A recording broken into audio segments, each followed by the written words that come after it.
have all here, we have different.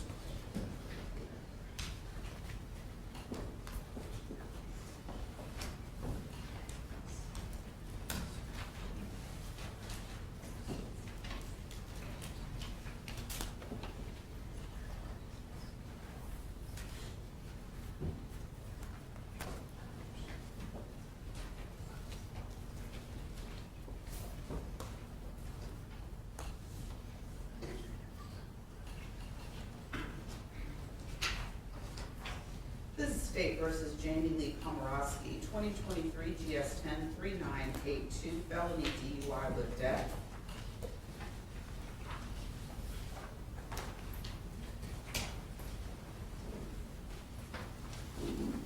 As indicted.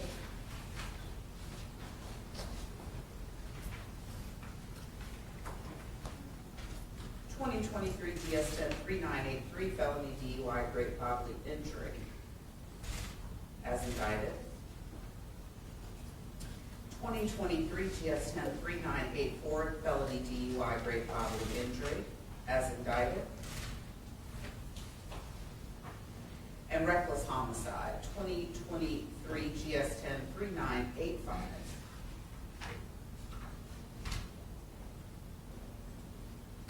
As indicted. Are there any recommendations? Well, first, who's appearing on behalf of the state?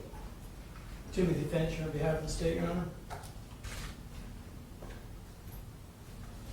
And is there anyone else who will be assisting you in the presentation of this case? Not in the presentation of the case. Lemon Ziegler helped in the preparation of the case. And Ms. Wilson is present as well. That's correct.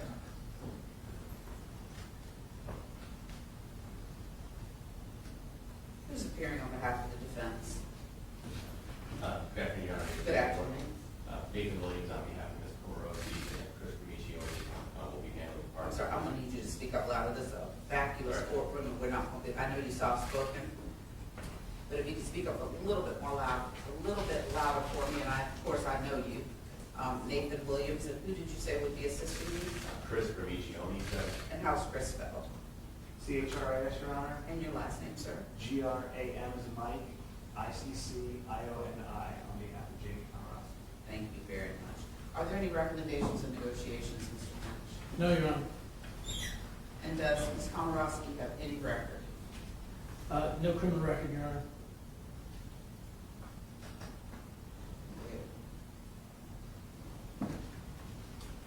Have you explained to your client and you've Judge, do you want to sit at the podium, or would you rather have it? which is better for you? I mean, no. Which is better? The podium's closer. It's probably easier for the whole court to hear everything and record everything. Mr. Williams, have you explained to your client the charge, the punishment for rights? I have. Do you believe she understands the charges, the punishment for rights? I do, Your Honor. Does she wish to plead guilty or not guilty? Guilty, Your Honor. Do you agree with that decision? I do, Your Honor. Has she ever been evaluated to determine her competency? She has not, Your Honor. Have you explained to her the violent and serious classification? I have, Your Honor. And have you also explained to her the collateral consequences of these offenses, that being the suspension of her driver's license or the revocation of her driver's license, as well as the requirement of any interlock devices? We have, Your Honor, but just briefly. We have, Your Honor.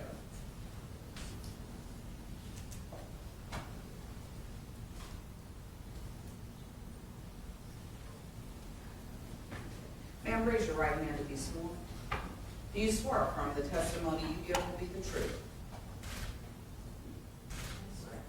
You can put your right hand down. I'll need you to speak a little more loudly for me, please. State your full name for the record. Jamie Lee Komoroski, How old are you? 27 years old. What was the last grade you finished? I have a bachelor's degree In what discipline? Science. I have a bachelor in science and business administration. And where did you get that degree? Coastal Carolina University.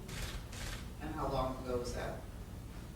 I graduated in I'm sorry, I can't hear you. I graduated in 2020, so. That's okay, the year is fine. That's what I needed. Thank you. Are you married? No, Do you have any children? no. Are you employed? Not currently, but. What was your last job? I was working for, I was doing digital marketing, and I was also doing, web design. And how long were you employed in that capacity? Web design for about 2 months, digital marketing for about 3. Are you on probation or parole? No, Ever been treated for the abuse of alcohol, drugs, or mental illness? I'm now in AA. How long have you been in AA? I started AA as soon as it was available to me in the jail. And so what year was that? That was 2023. Are you still engaged in AA? Yes, very much. Have you had any drugs, alcohol, or medication in the last 72 hours? Yes. What have you had? My anxiety medication, And what is that? Lexapro, How often do you take Lexapro? 3 times a day as needed. Does that affect your ability to understand where you are or what you're doing? No.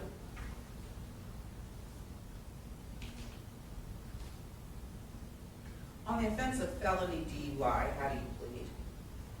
Guilty, Your Honor. Do you understand the minimum is 1 year, the maximum is 25 years, and a minimum fine of $10,100 and a maximum fine of $25,100? Yes, Your Honor. Do you understand that it's classified as violent and serious? Yes, Your Honor.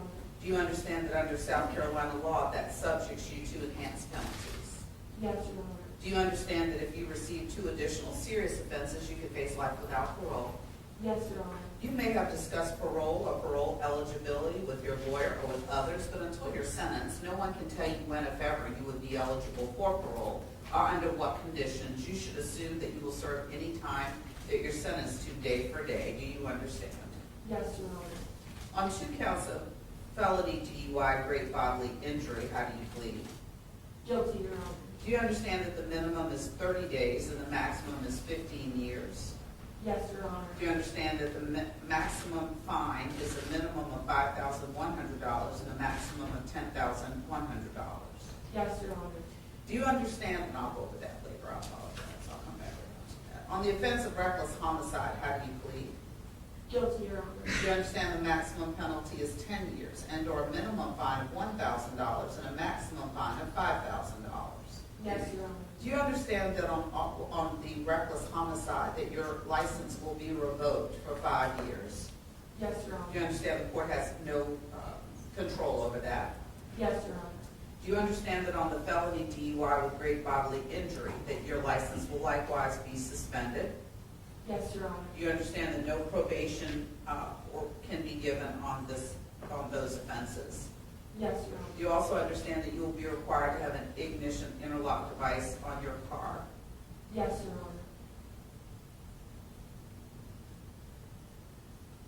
And you also understand that likewise we have no control over those statutory mandated conditions. Yes, Your Honor. And you also understand that on the felony DUI with death that no portion of the sentence can be suspended. Yes, Your Honor. I want you to listen carefully to the facts. Ms. Finch? Thank you, Your Honor. May it please the court. Yes, sir. This occurred April 28th, 2023, in the 1200 block of East Ashley Avenue, Holly Beach in Charleston County. On that date, shortly before 10 o'clock p.m., the victims had left the wedding reception of Aric and Samantha Hutchinson, which was held on the western tip of the island. The newlyweds were being driven away in a low-speed vehicle, or LSV, which is a street-legal version of a golf cart. The LSV was fully illuminated with head and tail lights as it traveled eastbound from the reception site. Benjamin Garrett was driving. His son Brogan was riding next to him in the passenger seat. On the rear of the LSV was a newlywed couple, Samantha Miller Hutchinson and Aric Hutchinson. The path of travel was on West Ashley Avenue, across Center Street, and then continue on East Ashley Avenue towards the rental house. At approximately the same time as the victims were leaving the reception, the defendant was wrapping up an outing with new coworkers at a bar on Center Street, Folly Beach. After leaving that bar, Ms. Komoroski stopped by another neighboring bar, alone, for a single shot of tequila before getting into a rented 2023 Toyota Camry to drive home to her residence on James Island. The investigation revealed that in an hour and a half prior to the collision, the defendant had consumed 6 alcoholic drinks. However, instead of leaving the island via Center Street toward Folly Road and James Island, the defendant headed eastbound on East Ashley as well, following the victim's LSD, albeit the LSD would have been significantly further up the road. While on East Ashley, the defendant traveled well over the island-wide speed limit of 25 miles an hour as she closed on the LSD.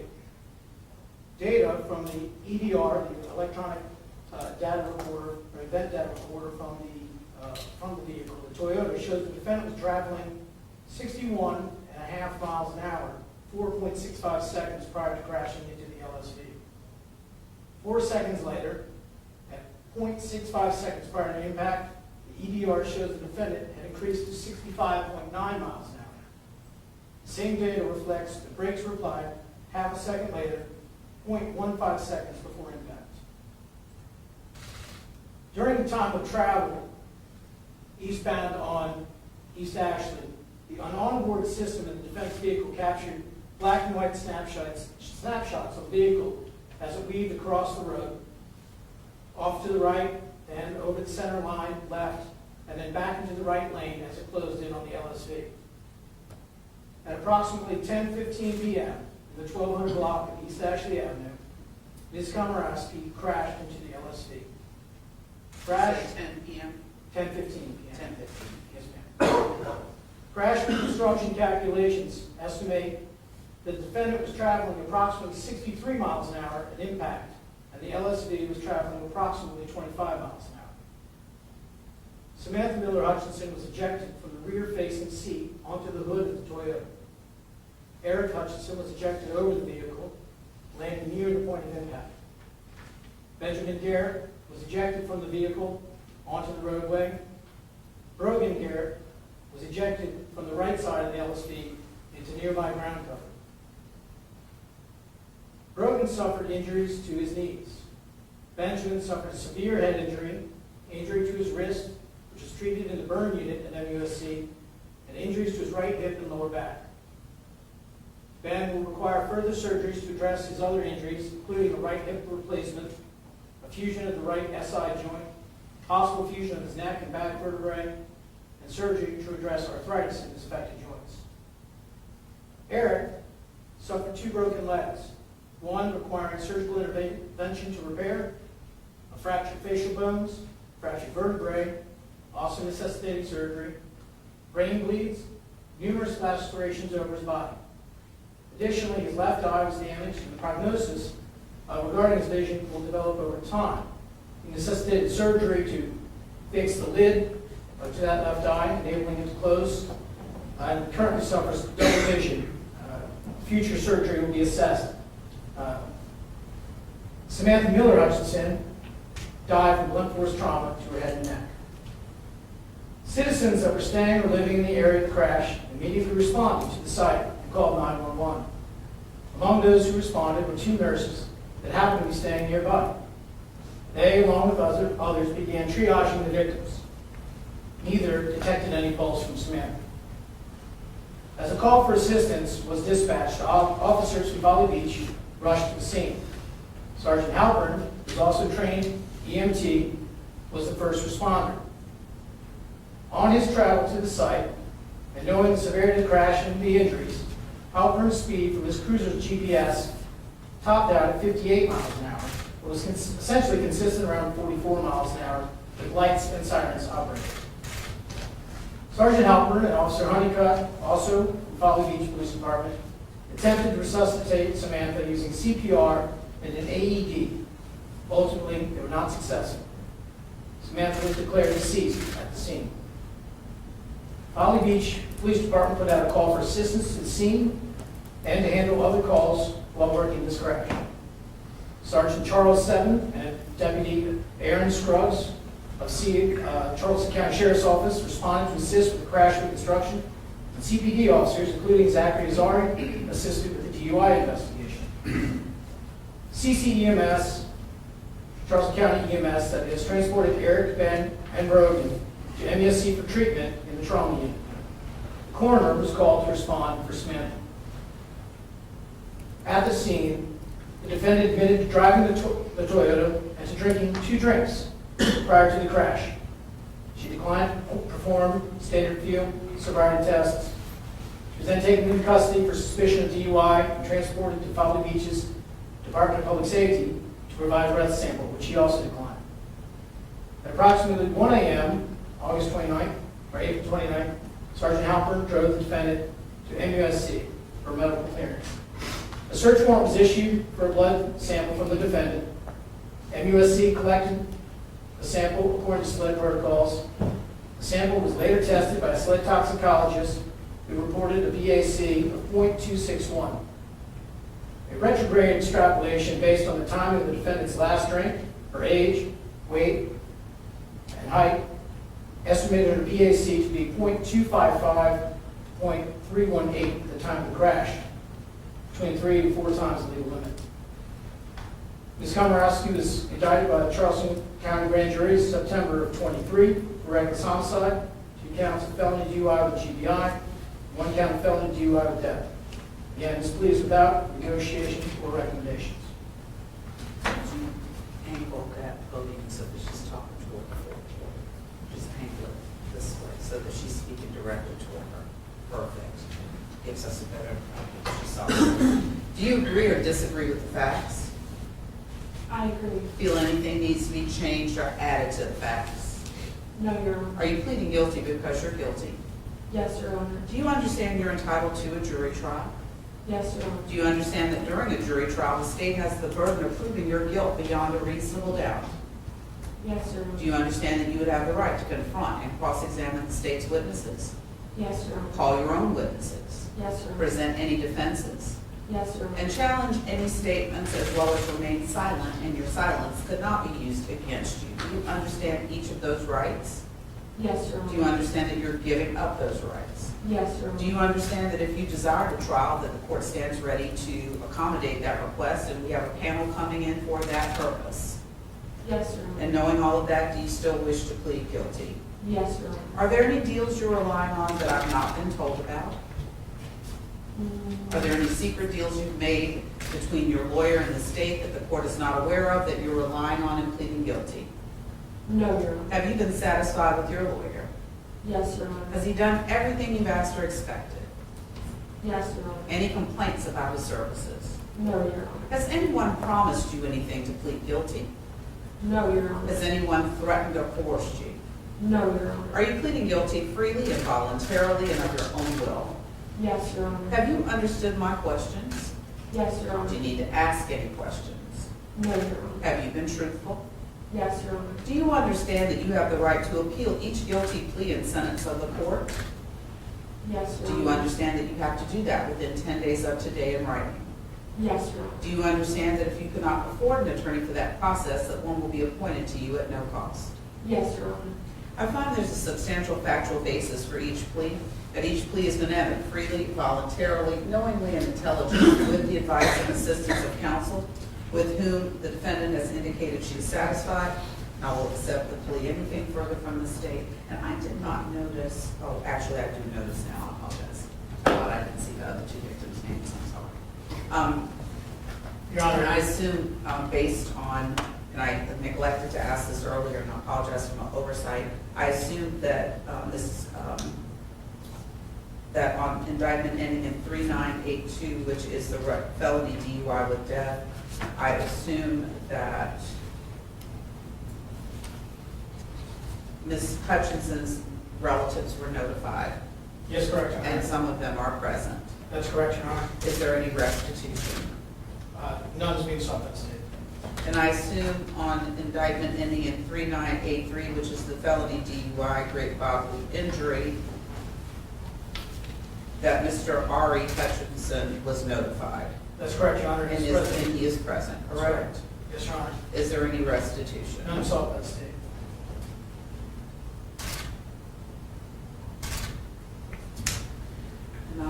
likewise assuming on indictment ending in 3984,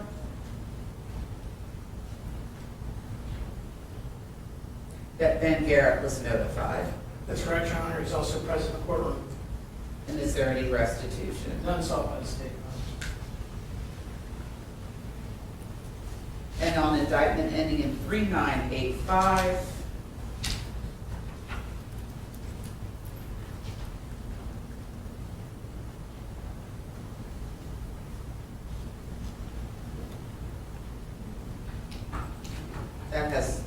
that's a duplicate victim, correct? That's correct, Your Honor. Anything further from the state?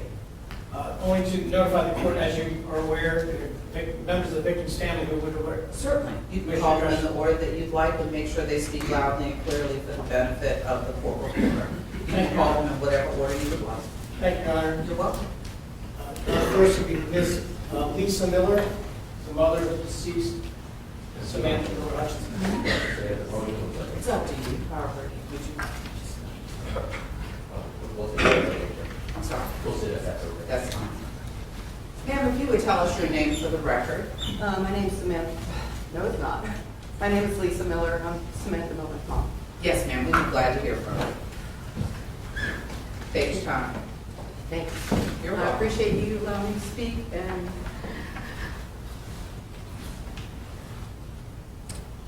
everybody can be patient. I really want to get through this.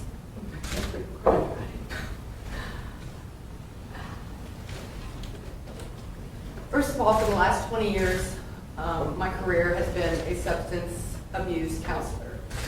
So I wanted to bring that factor to the court.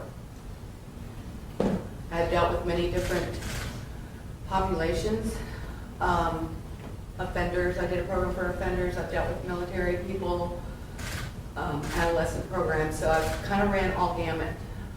The one thing that all these groups and all these populations have in common is the word enabling. And enabling happens when, does everybody know what that means? Enabling happens when, it could be family members, it could be friends, it could be their children, maybe the adult is the one that's alcohol. They help them because they don't want them to get in trouble. They don't want them to have a bad life. By them helping them, they're really doing them a dishonor. And the only way that somebody that's having alcohol or drug issues and addiction can get better is to suffer the natural consequences of their behaviors.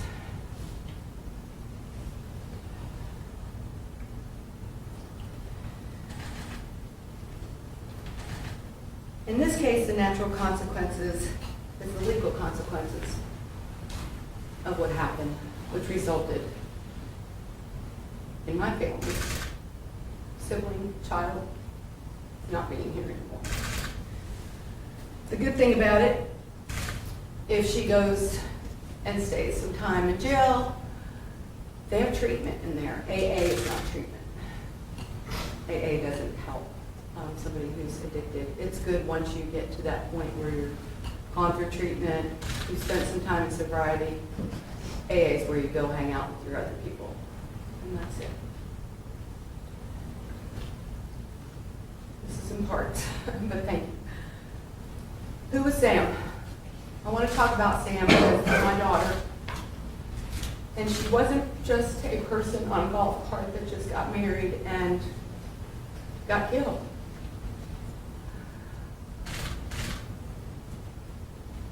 She was a moral experiment child. I'm going to tell a little bit of the story. Just bear with me. I got pregnant with Sam. I was single, divorced with an older child.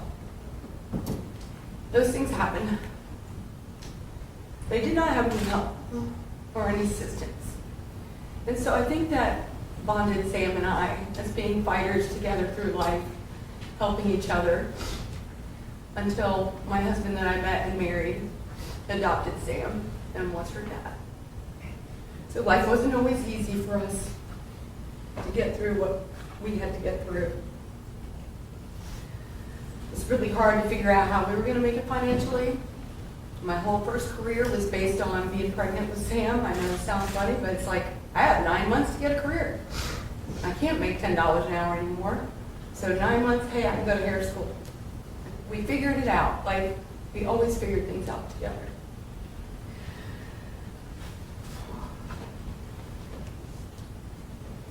Not only was she my daughter, Sam and I had, excuse me. That's okay, take your time.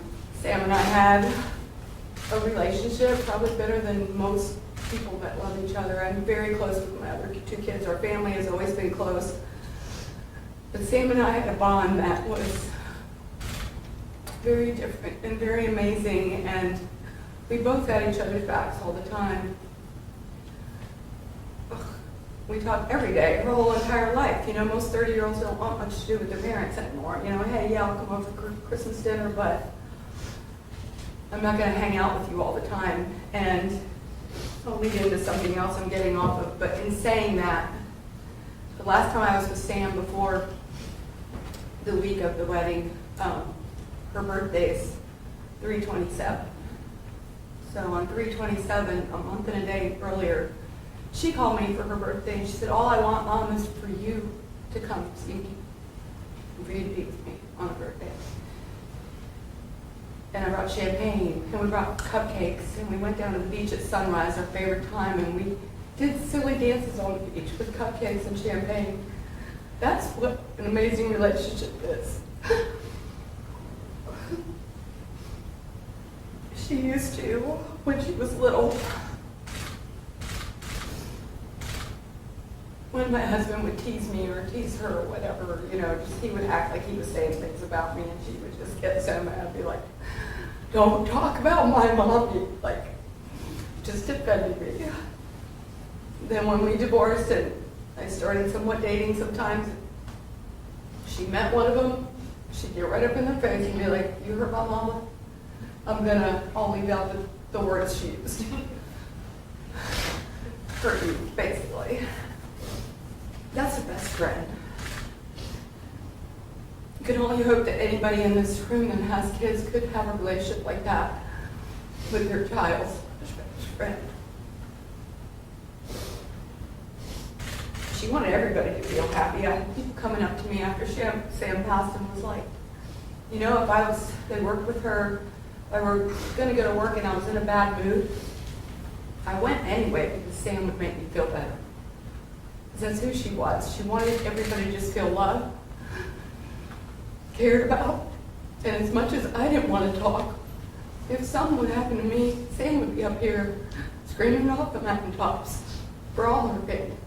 That's who she was. Yeah, doing pretty good. Not sure if talking to yourself is pretty good. But the one year she moved to Utah on Valentine's Day, and that was the hardest. That was the only year we were ever apart.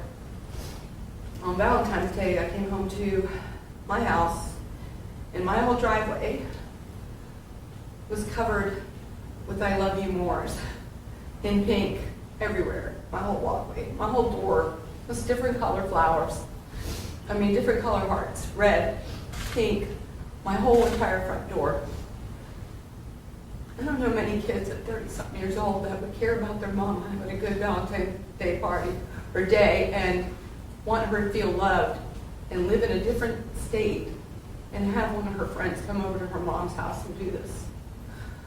Not too many.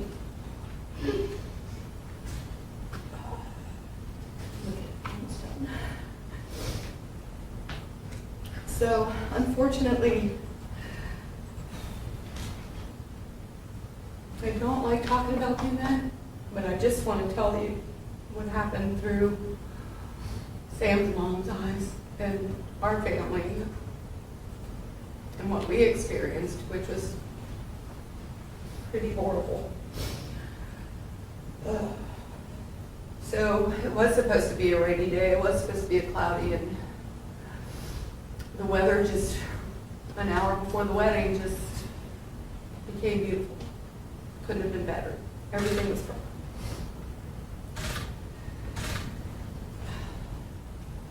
Sam had me hold her phone during the wedding. And when she was on the golf cart, she realized she didn't have her phone. I'm getting ahead of myself, but that's okay. So she said someone to come get her phone. And you don't know how many times we go down the rabbit hole if she had just gone without her phone or told me to come bring it to her or whatever. I mean, it was perfect timing that she got right in front of this car. But we try not to do that too much.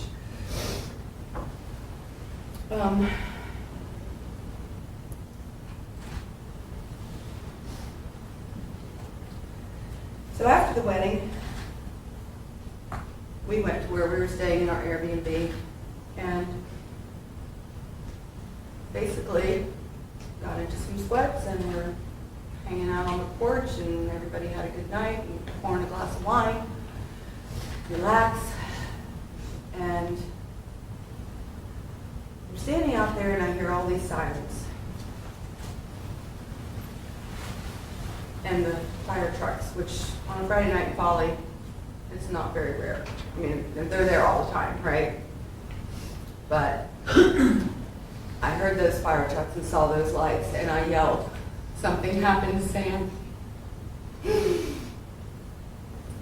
And maybe said, "No, Mom." And they said, "Something happened to Sam." That's how much, that's a connection with somebody. I knew. And it wasn't until, I don't even know how long later, somebody came by and was nice enough to ask us if we had heard about the accident. And so she took us down there. Sorry, this is all this work. And Mandi and I, my daughter, ran barefoot into the scene, which was all rubbed up. Sam's dad was there.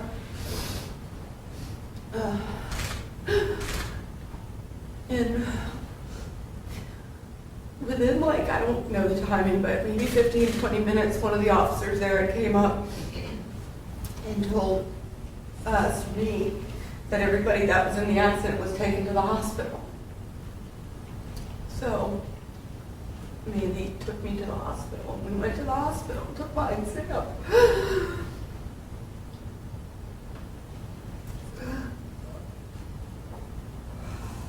They didn't have ID, so it was going to be a while before they figured out where everybody was.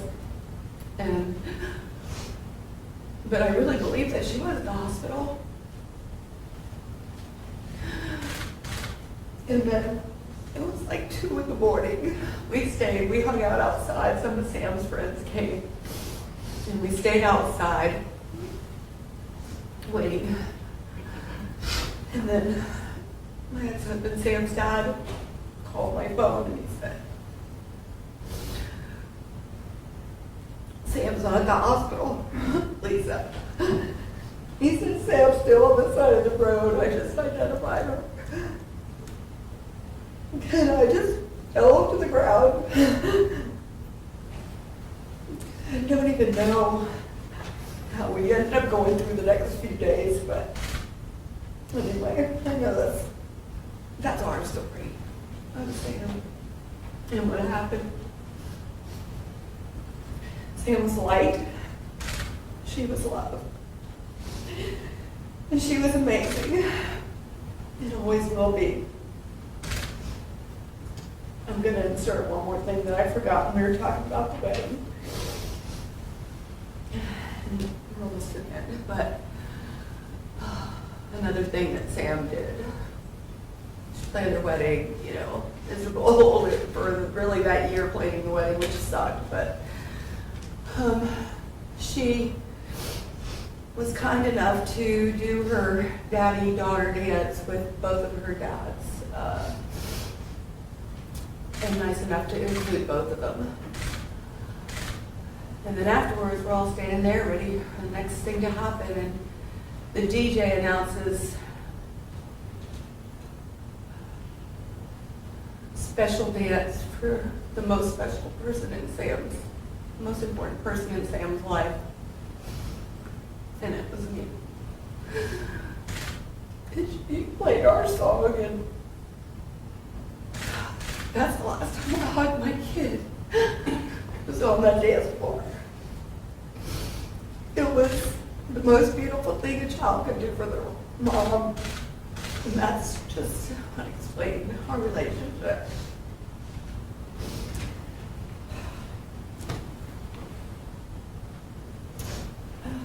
Last thing I need to say, I'm gonna probably just read this, is that myself, Sam's siblings, Sam's siblings are nieces, and her father, we've been sentenced to a lifetime of pain.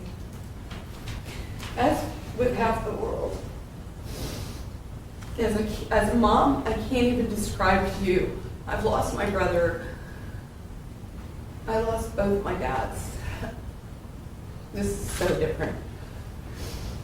And it is scientifically proven that some kids' cells stay in your body. She died. We died. And she doesn't get a partial sentence. She doesn't get to come back to life in 10 years or 20 years. And we don't get to come back to life in 20, 25 years. This is a lifetime.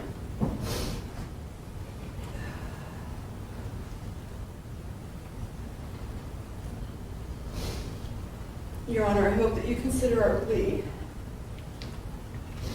in the world's plea to hold the defendant responsible for her poor choices and to experience the legal consequences of her action. Thank you. You're welcome. I appreciate your time.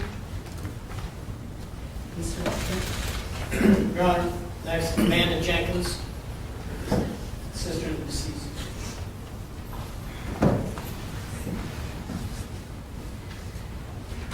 Hi, my name's Mandi Jenkins. I'm Sam's sister. As I stand here today, I am struggling to find words that can truly convey the depth of the pain, grief, loss, and life adjustments we've all experienced in the last year and a half. It's obvious to everyone that Sam was a bright light in this world, a person full of love, laughter, and kindness. She touched everyone she met with her warmth and compassion. Her death has left a hole in our lives that can never be filled. I will never get to hear her voice, see her smile, or share any moments we have planned for the future. The pain of losing her is unbearable, and every day feels like a struggle to move forward. But Your Honor, I don't have a choice to give up. Sam was an aunt to my 2 daughters.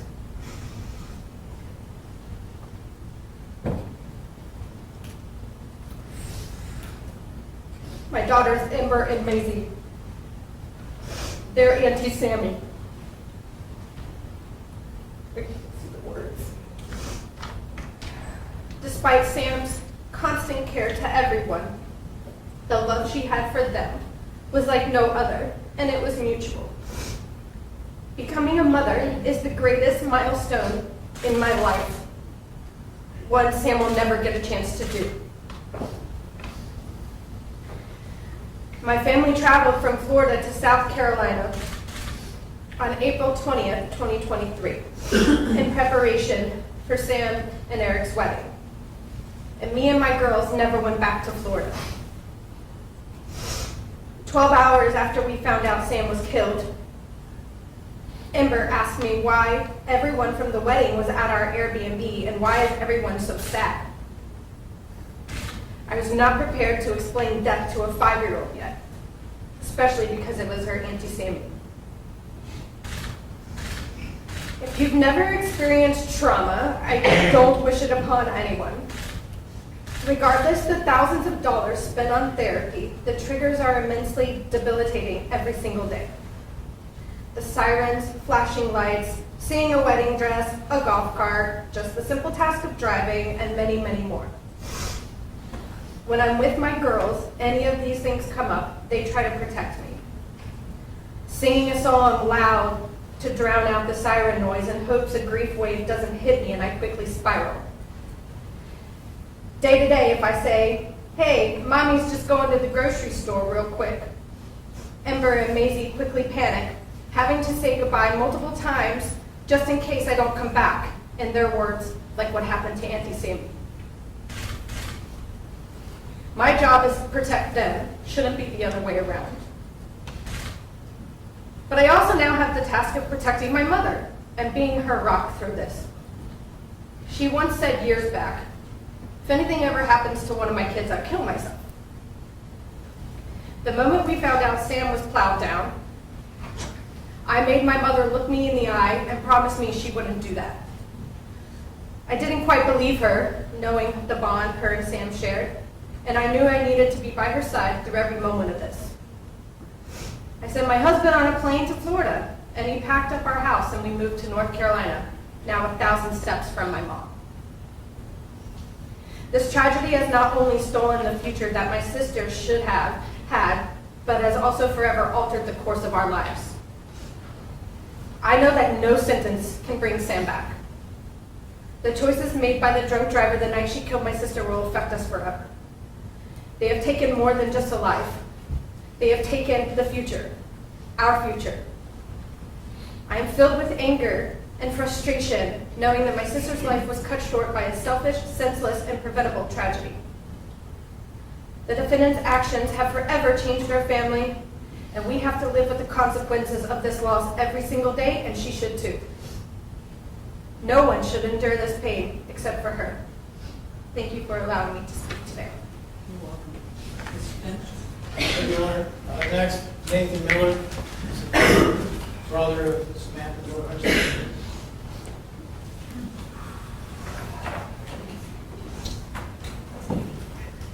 Nathan Miller, Sam's brother. Yes, sir. It's not much that hasn't been said. So I'll keep this really brief. But I'm sure as you and everyone else can see and hear that how hard it's been on our family to go through something like this. It's unimaginable. If you haven't been through anything like this, then won't really do it any justice for me to try to put it into words. And if you have, then I don't need to put it into words for you. How much pain and anxiety and just like worry, constant worry, just living in a state where, you know, when your phone rings, you know that there's a pretty good chance that on the other line, there's gonna be somebody in peril, and you have to do your best to try to help them.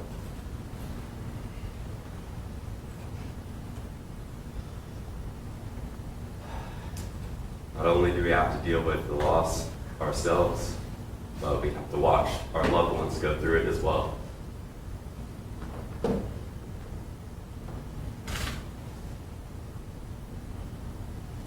The last thing I'll say is just hope that the sentence is the maximum, because this wasn't an accident. It wasn't an accident to go over 60 miles per hour on these, pitch black, tiny, folly roads that are constantly filled with people. Honestly, it'd be more surprising if someone wasn't killed in those circumstances. So, leave it at that. I appreciate your time. Thank you. You're welcome, sir. Mr. Finch? Thank you, Your Honor. Next, Brad Warner, biological father. Good to see you.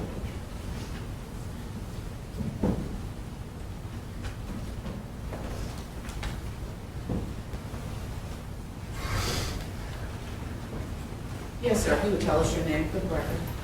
I'm Brad Warner. Yes, sir. Be glad to hear it. I'm Sam's biological daughter. I'm her father. I'm the one that wasn't there in the first part of her life.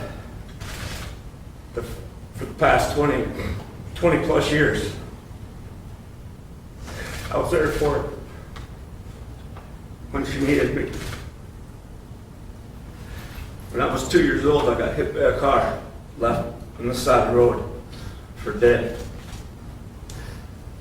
I survived Everybody says they think the person was drunk. It was a hit and run, they never found the person. So every day I woke up for 57 years and hated this person. Hated every day. I'd wake up and hate somebody I didn't even know. Six months before Sam was taken, I said to her, I was like, I gotta get this weight off my shoulder. I said to Sam, I'm gonna forgive this person. I don't know who it is. I did. The next day I talked to Sam. It was like 1,000-pound weight was taken off my shoulders. I felt like I could fly. 6 months later, that hatred is back on with vengeance. I've never felt this much weight. This person, he took such a beautiful person away. She was loved by so many. I didn't realize how many people over the past year and a half I've heard from people that actually hate you. And they love Sam, they never met Sam, don't even know Sam. For the rest of my life, I'm gonna hate you. And when I arrive in hell and you come there, I'll open the door for you. You have ruined so many people's lives. And I hope you understand what you did, because you've taken no responsibility for what you've done. You can apologize all you want later. I will not listen to a word. It's not worth it.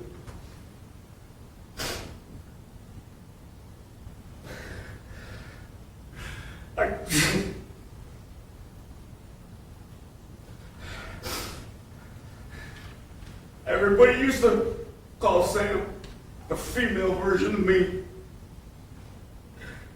Because we say what we mean and we mean what we say, and she always did. She was a beautiful soul. Thank you, Your Honor. You're welcome, sir. Thank you, Your Honor. Next, Annette Hutchinson.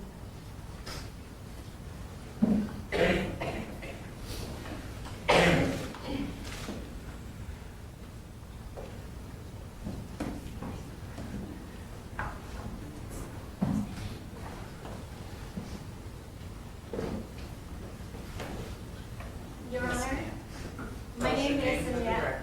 My name is Annette Hutchinson. That's Hutchinson. Yes, ma'am. I am related to the victims. I am Eric's mother.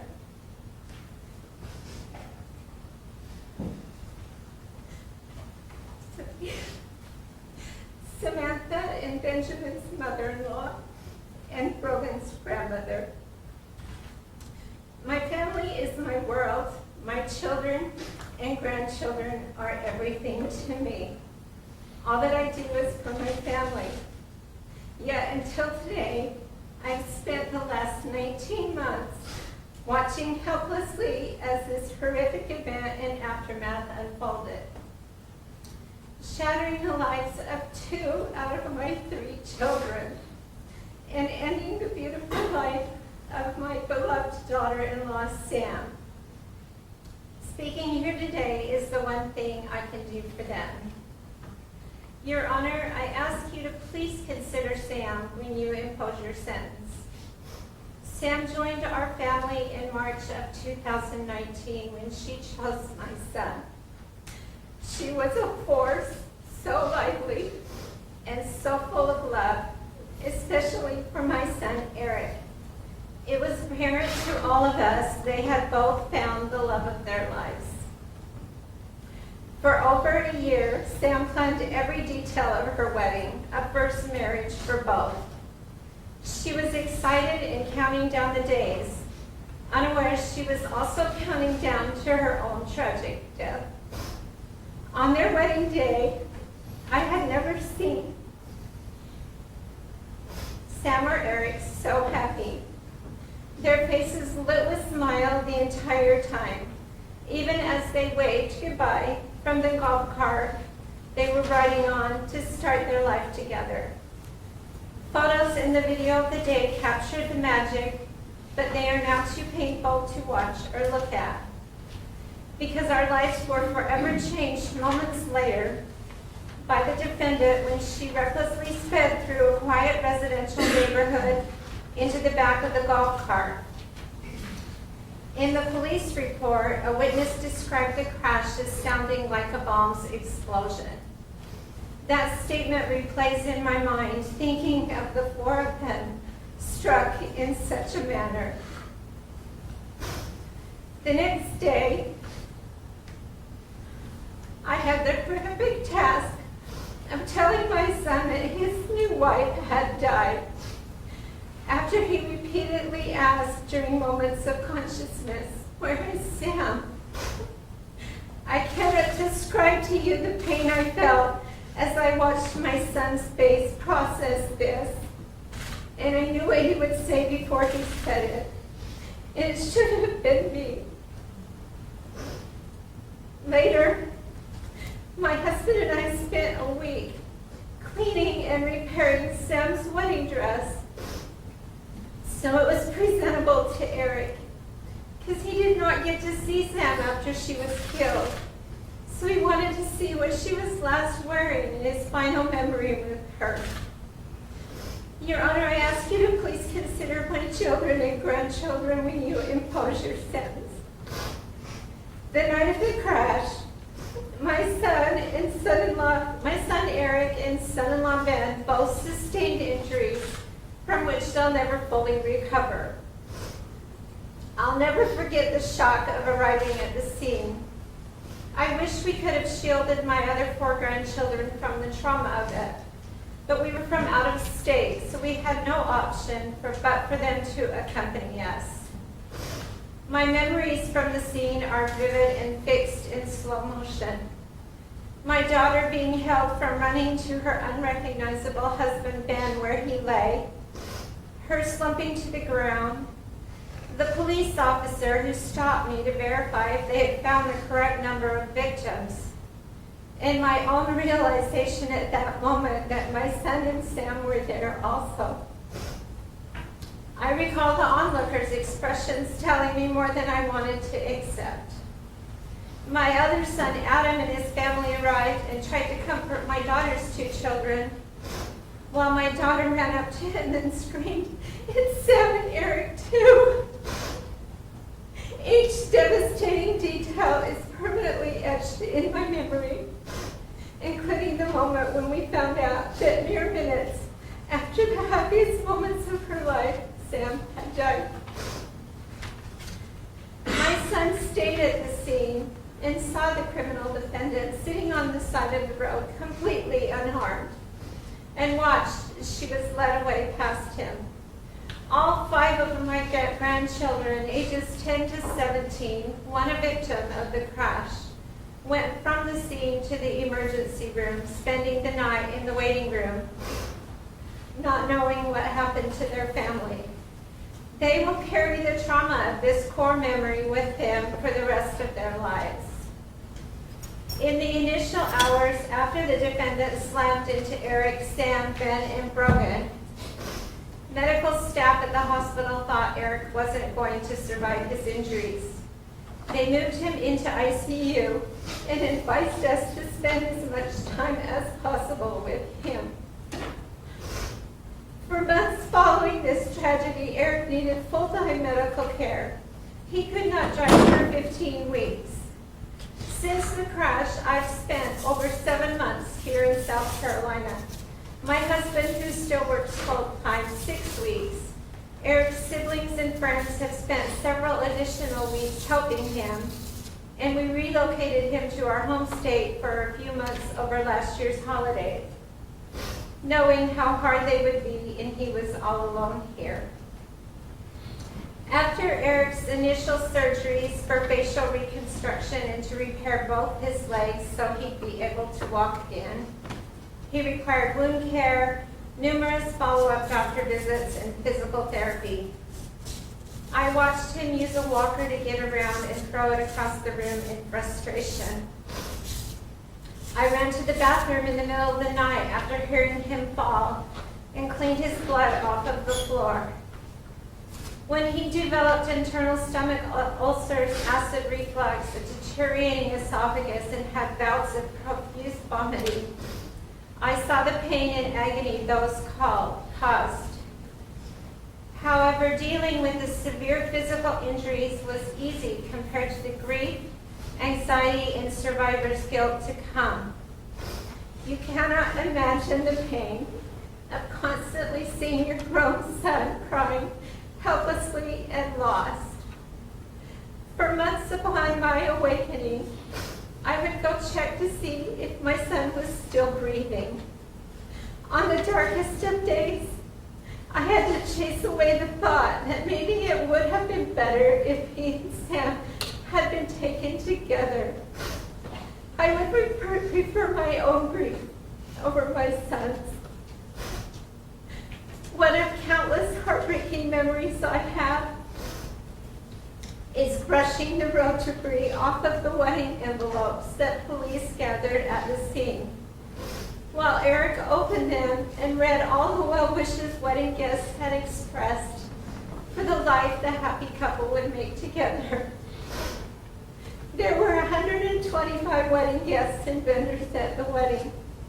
75% traveled from out of the state to attend, only to be traumatized. Since this tragedy, Aric has made over 20 trips to the emergency room and 3 times was readmitted to the hospital for severe anxiety attacks, nausea, and dehydration. His most recent visit was only 3 weeks ago. I know some here see Ben and Aric as the men they appear on the exterior. What are not visible are the internal injuries, the scars hidden by clothing from the multiple surgeries both have endured. You don't see the constant physical pain that has become a part of their lives. The pain doesn't stop there. The emotional pain, the post-traumatic stress disorder, anxiety, survivor's guilt, and grief have been constant for these 19 months. You don't see the daily struggle, the arthritis setting in, and the future surgeries they've been told will be necessary to control pain and enable both men to remain mobile as they age. You don't see their limited abilities. They're unable to do activities they did before and must rely on others. Both are facing a difficult fight for the remainder of their lives. I was told there are no charges against the defendant for my then 17-year-old grandson, Brogan, because he was not severely injured. Yet he was struck by a car at 65 miles per hour while sitting next to his father, thrown several feet, landing close to his new and now deceased Aunt Sam. His view of Sam shielded by another young girl who had ran out of a nearby home, until he was placed in an ambulance and taken to the emergency room. I know Brogan struggles with his own PTSD, anxiety, trauma, and grief, but mostly in silence, because he sees the physical and emotional struggles of his father and uncle. And I know he feels lucky, but I worry for him when he starts to recall the trauma of the day. Your Honor, I need you to please consider the irreparable damage the criminal defendant has caused our families when you impose your sentence. I'm standing here today to tell you I don't know if my son will ever be okay or know happiness again. We now live under a shadow. We go through our day-to-day. We even smile for pictures, but it's not real or the life we had. None of us will recover from losing Sam. Although unseen, the emotional damage is constant and at times relentless. Your Honor, please don't prioritize the defendant's life over the life of Sam and the life sentence of pain and suffering inflicted on Aric and Ben. Please send a clear message to the defendant that she must take responsibility for her actions and to others that taking a life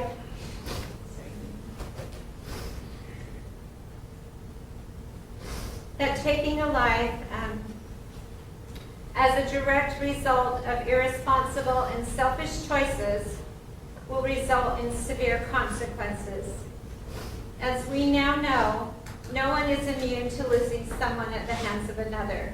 It can happen at any time, and we live with the newfound fear it could happen to us again. Thank you.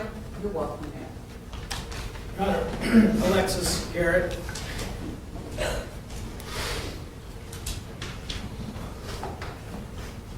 Yes, ma'am, tell us your name for the record. Alexis Garrett. Yes, ma'am. My husband, Ben Garrett, was the driver of the golf cart on April 28, 2023, along with 3 other of my family members. My son, Brogan Garrett, was a passenger in charge of playing the music and holding Aric's suit coat. And my brother, Aric Hutchinson, and my new sister-in-law, Samantha Miller Hutchinson, were all in the golf cart. Your Honor, I've struggled with what to say here today because nothing will convey the depth of pain and struggle that we have endured all of these months or feel adequate to express what was lost that night. We spent the entire day of April 28, 2023 together. We started setting up for the wedding that morning on the beach with our entire family helping. It was a perfect day and a beautiful wedding. I have never seen 2 people happier or more in love than Aric and Sam were on that day. We were still cleaning up at the wedding reception venue when I got the call that changed our lives. I was told my husband and son were involved in an accident and to come right away. Most of that night and the days and months that followed are a blur, except certain moments that will forever stick in my mind. Arriving at the scene, to so many police and medical vehicles, running in my bare feet to the crash site, seeing the chaos and destruction, seeing what I didn't even recognize as a golf cart scattered across the road, seeing my husband in a terrible state lying on the road covered in blood, and then being loaded onto a stretcher. I was not allowed to get close to him or anyone there. I remember the moments of despair as I could not see anywhere where my 17-year-old son was. The confusion and the chaos of the scene, and the kind bystanders who held my mom and I as we tried to comprehend what was happening, and as we learned that Sam and Aric were also involved. Being told to go to the hospital, praying with my other 2 children in the car on the way to the hospital, arriving at the ER not knowing who was there or what condition they were in. The look of fear and the way my son cried when he finally saw me in the emergency room, waiting in my son's room in the ER while we weren't allowed to see my husband, and then finding out that Sam did not make it. Then hearing that my brother was also not doing good and wasn't expected to make it. I remember the worry of not knowing whether I should leave my son and husband when we didn't know the extent of their injuries so that I could go up to the ICU to say goodbye to my brother. It was all too much. It was so much tragedy. I'm trying to figure out how to help so many people I loved all at once. It felt like we were constantly trying to triage all of our family members, all while staying in a rental house 2,000 miles from home. The days that followed were heavy as we tried to comprehend the loss of Sam while trying to navigate the physical injuries Aric and Ben both had. I remember going floor to floor to each of their rooms in the hospital to see them, all while my son recovered at our rental house with my other 2 children. That day that started out so blissfully happy ended in absolute tragedy. The defendant stole the life of the most vibrant woman with the best laugh and the most gorgeous smile.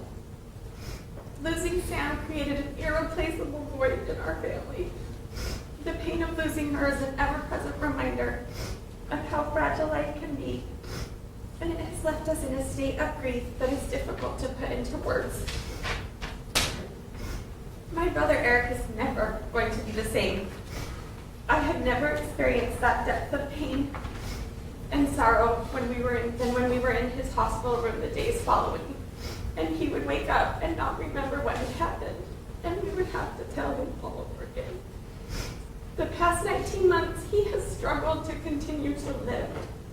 We have worried we would lose him many times since then, because the sorrow and survivor's guilt are just too great to comprehend. He suffers from many physical injuries that cause him daily pain, but nothing will ever compare to his shattered heart. My husband has experienced many physical injuries. He was covered head to toe in road rash and deep cuts and gashes. He spent 11 days in the hospital in Charleston. 9 of those were in the burn unit, undergoing surgery to clean out his many wounds. He underwent physical therapy to be able to walk with a walker and had to be able to sit long enough to endure the long flight home. He is the strongest man I know, and to see him in so much pain was one of the hardest things I have ever done. He continues to have physical pain, limiting so many of his daily activities. Many days, even walking is too much. The repercussions of that night extend far beyond his physical scars. They have left emotional wounds that we will carry indefinitely. My son, who was 17 years old at the time and merely a passenger in what was meant to be a joyous celebration, has been deeply affected emotionally. Witnessing the aftermath of that horrific accident has instilled in him a sense of fear and anxiety that he struggles with daily. The innocence of his childhood and my other 2 children has been stolen and replaced with an overwhelming sense of trauma. It is heartbreaking to see my children struggling with feelings they should never have had to experience at such young ages. Being here today was a conflict for us. We live in Utah, and we had to leave behind my daughter, who cries and breaks down at the mere mention of South Carolina. And the thought of returning to the state terrified her. And bring my youngest son, who didn't want to be parted from his father and brother again. Whenever I go 65 miles per hour on the freeway, I now think of how fast that really is. And that they were riding in a golf cart. It's terrifying to think of what they experienced as the defendant hit them going so fast. We know that it is nothing short of a miracle that these 3 men are still with us here today. And we know Sam had a lot to do with that.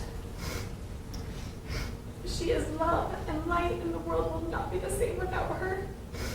No family should have to endure the heartbreak and suffering that we have due to this completely preventable tragedy. I do not believe this was merely a single act of recklessness. It has destroyed our family, shattered dreams, and left lasting scars on all of us. We will never be the same. Ours is a life sentence without Sam, and with all of the physical and emotional injuries that the defendant has left in her wake. Thank you for your time, Your Honor. You're welcome. Thank you, Your Honor. Next, Brogan, Garrett.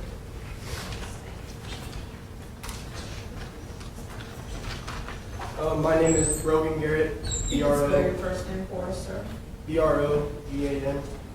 And on April 28th, 2023, while me and my family were on a fun vacation to support my uncle and aunt, what was supposed to be a joyous and celebratory day turned into a nightmare that will haunt me and my family for the rest of our lives.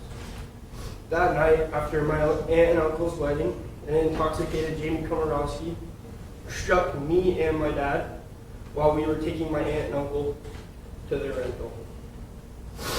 The crash took my aunt's life. A bride celebrating the happiest day of her life just hours earlier. She was full of love and laughter and light, and her absence has left an unfillable void in our family, as well as others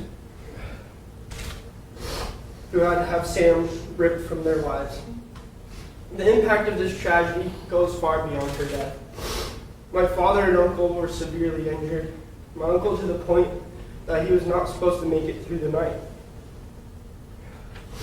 My father endured immense physical pain, a long hospital stay, and grueling recoveries as well as having to watch my biggest role model and protector in life struggle that much to walk just a couple of feet, to sit up in a chair, and to watch him sit out while me and my brother would play catch. I too was injured, both physically and emotionally. The images of the mangled golf cart, staring at the leaves of the trees as sirens blared and lights flashed across them. My ride in the ambulance to the ER. Finally getting to the ER and hearing my mom tell me what was going on. Finally seeing my dad in the state that he was in. And listening to him groan while my mom shared the news to me about Sam. My thoughts were racing while I was young, wondering what was going to happen to our family. And thoughts of the brand new marriage that got ripped apart in seconds. These are things that I relive daily. The fear of getting rear-ended again has haunted me since that day. And I cannot stop checking my rearview mirror while I drive. The emotional and mental impact has caused me to often wonder how anyone could make the choice to drive while intoxicated. A choice that has brought so much harm to innocent lives. The decision to drive under the influence is not reckless, it's selfish and cruel. It is an act that destroyed a family and robbed us of a loved one who we can never get back. This accident didn't just affect our bodies, it shattered our hearts and broke the spirit of a family that had come together for love and celebration. Instead of remembering that day for the joy of a wedding, we now associate it with grief, trauma, and loss. The few more days that I spent in Folly Beach were not pleasant. When I finally returned to the rental that we were staying at, there was a dull feel to everything. The adults with us were usually taking naps or resting before they returned to the hospital to take their shift with my dad and uncle, while the older kids were tasked with keeping the younger ones entertained. My sister refused to let me out of her sight. They would be constantly taking care of me while my mom was with my dad. I was faced with having to try and help my brother while he struggled with emotions that were not meant to be felt and processed by a 12-year-old.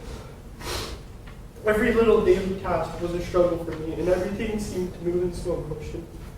When it was time to finally go home, we came to realize that my dad was not going to be joining us. And that devastated me and my siblings. Having to separate our family in a time where all we wanted was to be together was very hard. When we got home and were forced to return to our normal lives, it was a struggle. Going back to school and trying to pretend like everything was okay was mentally draining.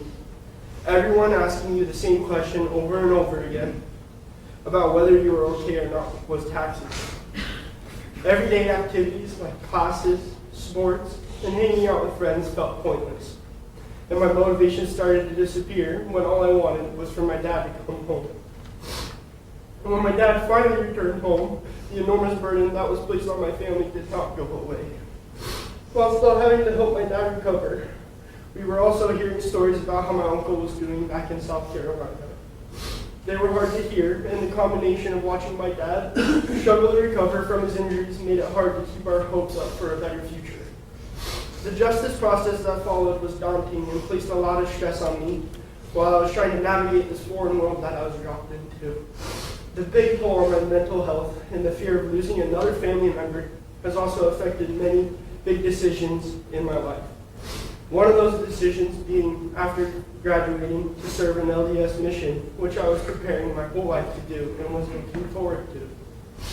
I hope the court will consider the profound impact that Lee Komoroski's actions have had on me and my family and my future. I ask for accountability and justice, and not only for the harm done to us, but to send a message that such choices have devastating and irreversible consequences. Thank you for allowing me to share my story. Yes, sir. Benjamin Garrett. Yes, sir. If you would tell us your name for the record. Benjamin Garrett. You may proceed. Your Honor, I just want to start out thanking all the first responders for that night. I know it wasn't something that anybody wanted to go through. And also, I just want to thank Folly Beach, the community, Charleston, Morgan, Utah, North Carolina, everybody around the world for supporting our families through this. Your Honor, that evening was such a good night, celebrating Sam and Aric and their love. And I was looking forward to driving them off to their rental with my son. It was my only job for the wedding. While we were on the drive there, we were talking that night. You know, we were just listening to Sam and Aric talk, flirting with each other. Brogan and I were having conversations. We talked about the breakfast burritos at Bert's Market, how fantastic they were. And that's the last thing I remember that night. The next thing I knew, someone was tapping my shoulder, asking me if I knew where I was.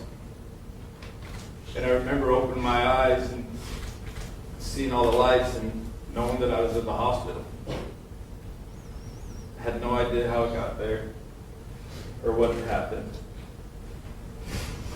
The next time I woke up, I remember hearing Aric yelling in pain, just screaming, "It hurts, it hurts." There was so much chaos inside the ER, in and out of consciousness. I asked about my son, and one of the nurses came back, I think it was a nurse, I don't know who it was, told me that it didn't look good. And then a little bit later, when I woke up again, they came back and told me that they'd given me the wrong diagnosis. They had given me Eric's diagnosis instead of my son. And that my son was with my wife, and they'd be taking me back there. The hospital staff eventually took me back to go see my wife and my son. And that's when my wife told me that Sam didn't make it. They didn't know if Aric was going to make it through the night. It was my only job, and I didn't get to complete it. To make sure that they got to their rental property and have their honeymoon.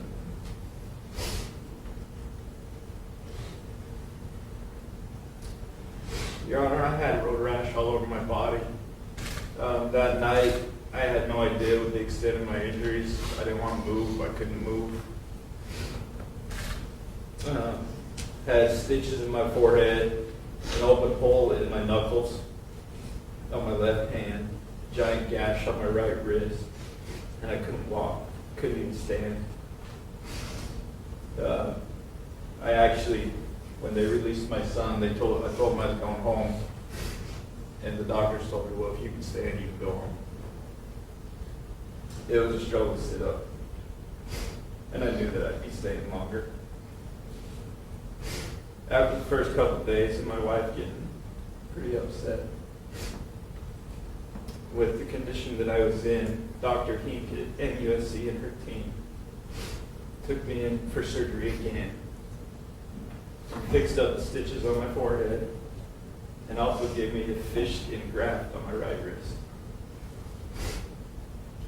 I then spent the next 9 days recovering from injuries and trying to walk. I separated my right SI joint, cracked my sacrum, and tore the labrum in my right hip. I had to practice sitting in a chair so that I could show the doctors that I could fly home and join my family who left. When I returned home, I was referred to the University of Utah Burn Clinic and instructed to see a general practitioner and orthopedic surgeon. I had more MRIs and x-rays due to problems in my pelvis, my back, and my neck. That is when they found that I had broken vertebrae in multiple places in my back and my neck.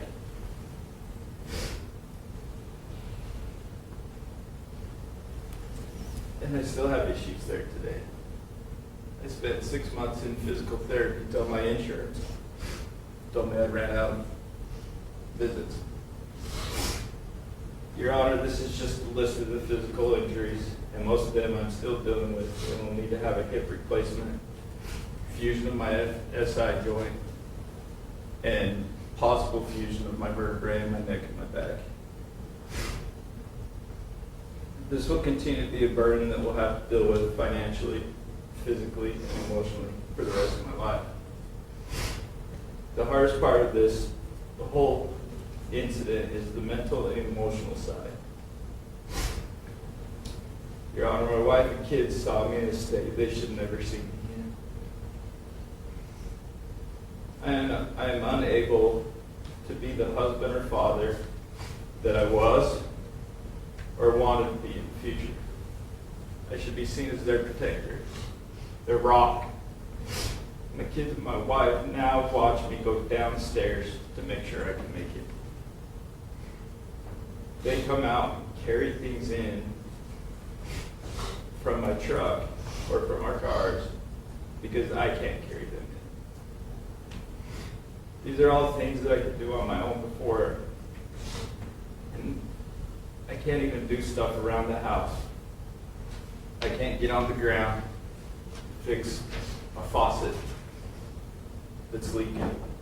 I can't get on the ground, pull weeds, or fix sprinklers.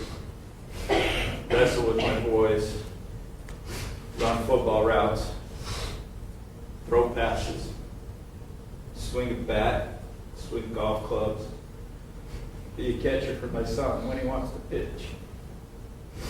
I can't even go for a run. I don't even like to run, but I can't go for a run. I would love to be able to do TikTok dances with my daughter like I used to. These are all things that have been taken from us, including my hobbies of hiking, fly fishing, ice fishing, skiing. I get so frustrated that there's so many things that I can't do. And stuff that I do around my house, I now have to hire somebody to do.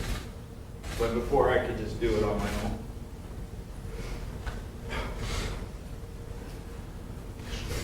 And whenever someone leaves our house, which we've got teenagers, so it happens all the time, we are nervous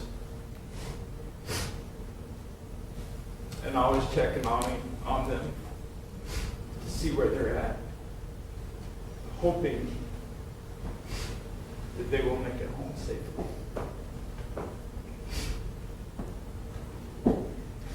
It's a new fear for us.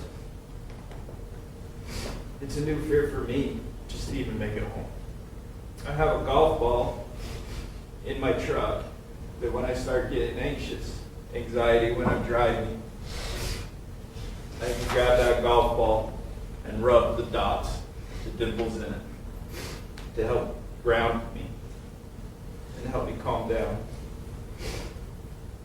And I always go back in my mind to that night,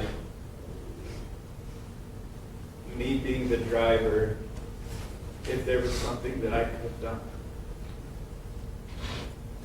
Something I could have done different. I replay the events leading up to it constantly in my mind. Like Brogan going back to get Sam's cell phone. How long we sat at a stoplight listening to a song. Could I have gone a different route? Could I have gone slower? Could I have gone faster? These are the things that I struggle with every day. Every day I am in constant pain and have no way to get the relief that I need. I have to go to work. I have a family to support, and I work in construction and drive a lot, so I can't take painkillers. When I get up in the morning, I say a prayer that the pain today will not be that bad, and then I'll be able to do the things that I need to do to take care of my family. It is a daily struggle. Some days it's hourly. But I will not let James' choice to drink and drive that night keep me from trying every day to get better. Your Honor, I don't know Jamie. I don't know her personality. I've never talked to her. I don't plan on talking to her. But the decision to drive drunk that night was made well before April 28th, 2023. I'm a strong believer that people have a moral compass in their lives, whether we agree with that compass or not. Everybody has a moral compass, and Jamie made the decision that it was okay to drink and drive well before that night. There is a statement that Jamie made in one of the calls to her father where she asked, "Why did this happen to me?" Like she didn't have control over this. Your Honor, nothing happened to Jamie. Jamie happened to Sam. Jamie happened to Aric. Jamie happened to Brogan. Jamie happened to me. Jamie happened to everybody that was impacted by this. She chose well before that night to drink and drive, and that it would be okay. It was not. I'm not sure that Jamie is remorseful. We are here today, a little over 19 months later, listening to her plead guilty. Even though I am thankful for that, and that we aren't going to trial, we did not get to delay the physical and emotional prison that Jamie put us in for 19 months. The evidence was there. Why did it take this long? Jamie will serve her time and the penalty that the court decides, and we will respect that. She will eventually get out, but the prison that she has put us in will be with us the rest of our lives. We will never get Sam back.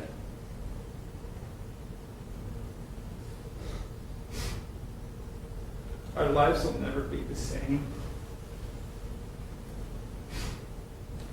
I think about having grandchildren and not being able to get on the ground and play with them. I know the court will do what it needs to do, and we will accept that. And I thank you for your time, Your Honor. You're welcome. Thank you, Your Honor. Aric Hutchinson. Sir, if you would state your name for the record. Yes, Aric, A-R-I-C. And your last name, sir? Hutchinson, H-U-C-C-H. Oh, I'm sorry. You may proceed. Sam was my wife. I was sitting next to her on the golf cart. I've been thinking about what to say ever since that night. What do you say when your world's just shattered?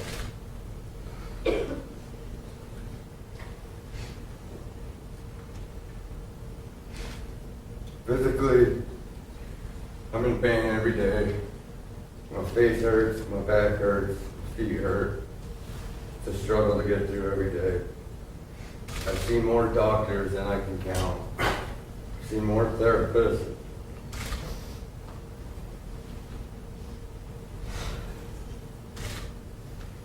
More psychiatrists, done more procedures than I ever care to do. And I still feel I'm at the same point as when I found out that day. My world will be ever changed what happened that night. I think about that night every single day. And the last moments I had with Sam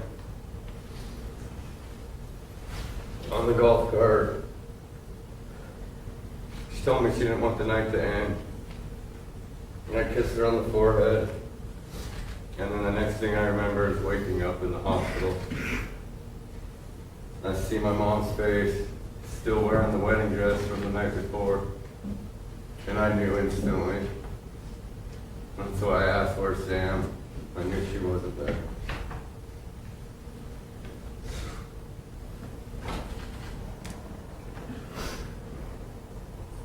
I wish more than anything you guys me instead of Sam.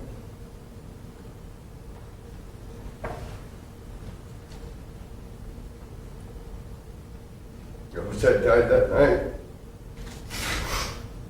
so she didn't have to go alone. I wish I saw you coming, and I jumped off the golf cart so you would only run me over. And pray to God that you'd miss that golf cart.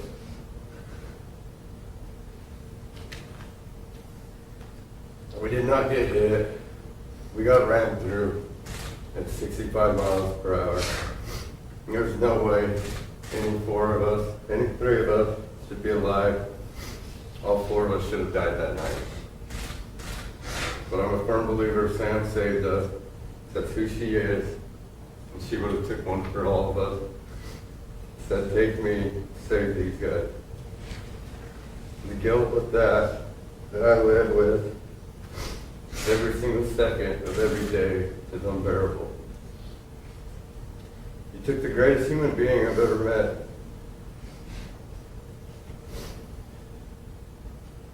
She's not coming back. She's gone. She was my world. And I'd give anything just for 1 second to hold her again. She wanted children, and she talked me into having two. She wanted them so bad that she wanted to start having kids, or trying to have kids before the wedding. But I was nervous that she wouldn't be able to fit into her wedding dress. So we decided to wait till after the wedding to start a family. I don't have joy, I don't have passion, I don't have drive. I feel like I'm stuck in hell. I wish every day that I died. Do you know what it's like to vow to protect your wife and to do anything for her, and then to lose her hours after that? Something nobody should have to go through. This tragedy has touched so many people around the world. I've received letters, messages, strangers all over the country or world just hit home with a lot of people. And they have shown so much love and support. Your sentence does not matter to me. If I had it my way, I'd give you life. It seems only fair since you took Sam's life and the holes that you've ripped through her entire family, my family, and all of our friends. But I know that decision is not up to me. Regardless of what decision is made, I still will be in this hell. I still will have to go through everything. My brother-in-law will still have pain, will still have surgery. Sam's family will still miss their daughter and sister.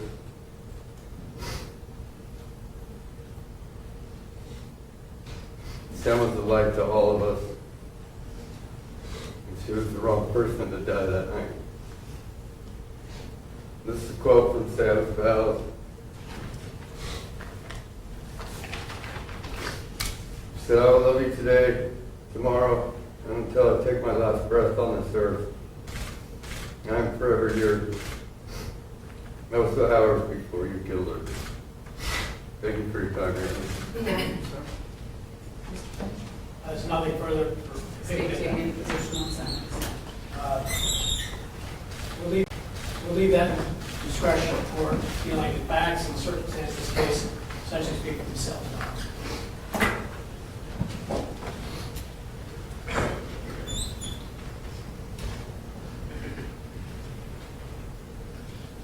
Mr. Williams?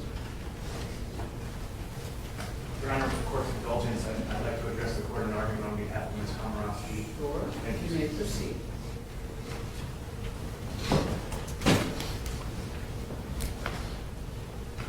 May it please the court, I have had the privilege of representing Jamie Komoroski for the last 18 months.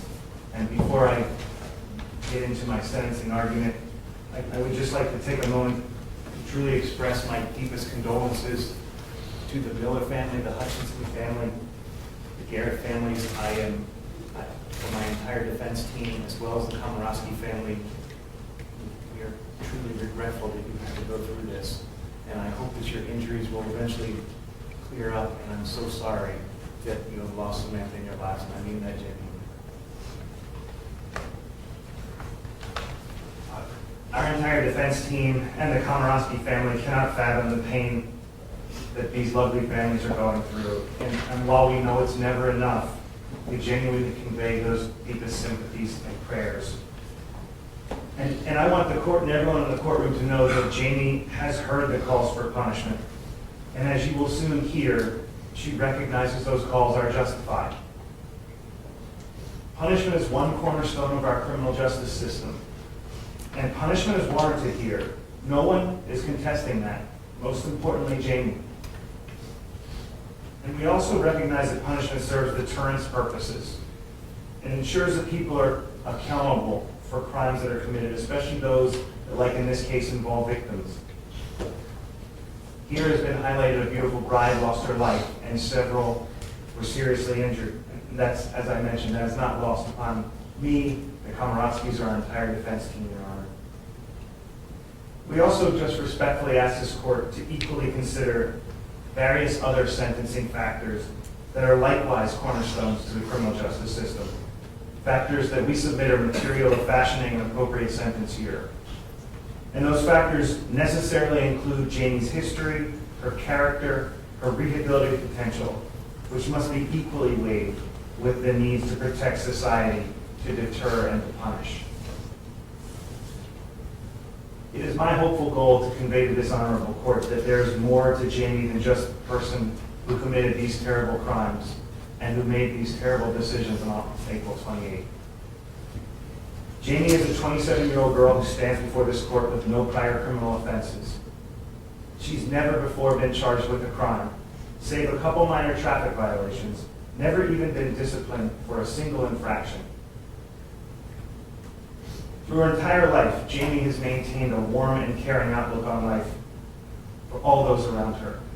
She's strived to help others even from a young age, entrusted by so many to care for infants and young children in some of the families where she grew up and in the Charleston metro area. This compassion and care is what caused Jamie to volunteer annually in high school to support the Special Olympics, a cause that was near and dear to her heart since she was a young child. As the court heard, Jamie attended college in Coastal Carolina and obtained her science and business administration degree. And she ended her career at college on the dean's list, ultimately moving to Charleston after graduating in hopes that there would be employment that she could sustain. Maintaining full-time employment, like for so many others, proved elusive for this young graduate. But instead, Jamie took a number of part-time jobs, including continuing babysitting services and working in the service industry in and around the Folly Beach area.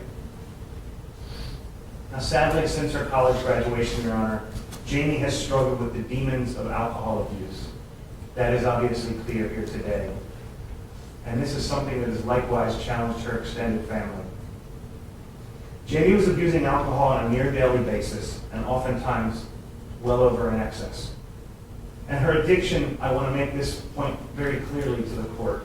It is not offered as an excuse to her conduct whatsoever, or to make it appear that she somehow is the victim. We all recognize, most importantly Jamie, that that is not the case. She knows no one forced her to drink or drive a car. She, more than anyone in this courtroom, knows that. And I raise this only to demonstrate that her alcohol addiction, the level and scope of it, played a central role in how we arrived here today. And as the court is well aware, this is unfortunately not a unique tale for those who struggle with alcohol abuse. Jamie undoubtedly made a tragic and terrible decision to get behind the wheel of a car on April 28th while significantly intoxicated. And it was her decision, and no one else's. And I can tell you, after talking to Jamie on a near daily basis during the entire course of my representation, this evening continues to haunt her, and it will continue to do so for the rest of her life, no matter what happens in this courtroom today. Every day, Jamie tells me she wishes she could go back and change what she did, to shake that young girl to her senses. Even Jamie will admit that she doesn't recognize who she was back then, a sentiment that candidly even friends have shared, but unfortunately she can't. Now, Your Honor, it's often been said that character is truly demonstrated in times of struggle and failure, not in times of success. And in that vein, and in that concept, I ask the court to consider Jamie's actions and behavior since these tragic events of April 28th, in addition to her personal history and characteristics. Jamie has not approached this with a woe is me attitude or felt sorry for herself or tried to endorse any victim mentality. Instead, she immediately accepted her addiction and embraced the need for alcohol treatment. And while there were inherent limitations in the substance and depth of that treatment, she did what she could. When you say inherent limitations, what are you referring to? She was not able to be visited by a therapist while she was at Alcannon. And based on the How long restrictions, was she at it? she was there for a year. The court will indulge me for 1 moment. From April 28, 2023 until her release on March 1st, 2024. Is there a reason she didn't avail herself of the programs at the jail? The programs are very limited based on the ability to communicate with inmates there.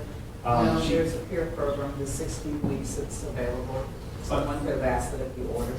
She could have well taken advantage of that. No, Your Honor, to be sure, she did. I'm talking about more substantive treatment, which obviously Here is the substantive program. It's run by Charleston. she did avail herself She of did that. do the peer program? Yes, ma'am.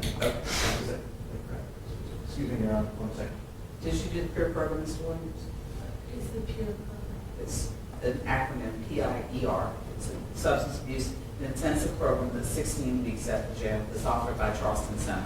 It's substantive drug and alcohol treatment. It was never offered to me. You have to sign up for it. I They'll know. come seek you out.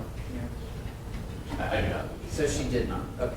You may continue. I apologize. That's okay.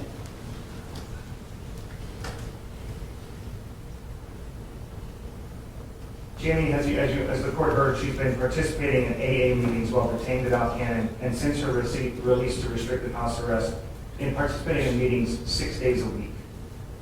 She has hosted in-person meetings at her apartment every Friday, and also chairs an AA meeting on a weekly basis. Jamie has also volunteered to answer the AA hotline once a week, trying to offer steady and experienced counseling to individuals who may be in crisis. So why didn't she try to get some inpatient treatment? What was the impediment to that? Or having something, not that I'm knocking AA because I don't, it is for many, it is a great program that assists them, but it usually follows something more substantive, such as intensive inpatient treatment or ongoing intensive outpatient treatment. And I think that's the question that I'm more interested, or most interested in hearing. When you say someone's availed themselves of substance abuse treatment, I expect something more than AA. We attempted to do that, Your Honor, when we had our detention or bond hearing. In fact, She's there's been out since March 21st, so let's go from there forward. an extremely restricted house arrest. And as I understand it, unable to facilitate the visits unless we were to go to a facility where Which she you could go could to have a asked for facility. permission to do, correct? And so that's what there was no attempt to have any type of treatment of that sort. Endorsement of that permission from the state was not forthcoming, Your Honor. Did you ask? We did, we had those discussions. Okay. Did she make any attempts to have any online therapy? As best as she could, Your Honor. Yes, ma'am.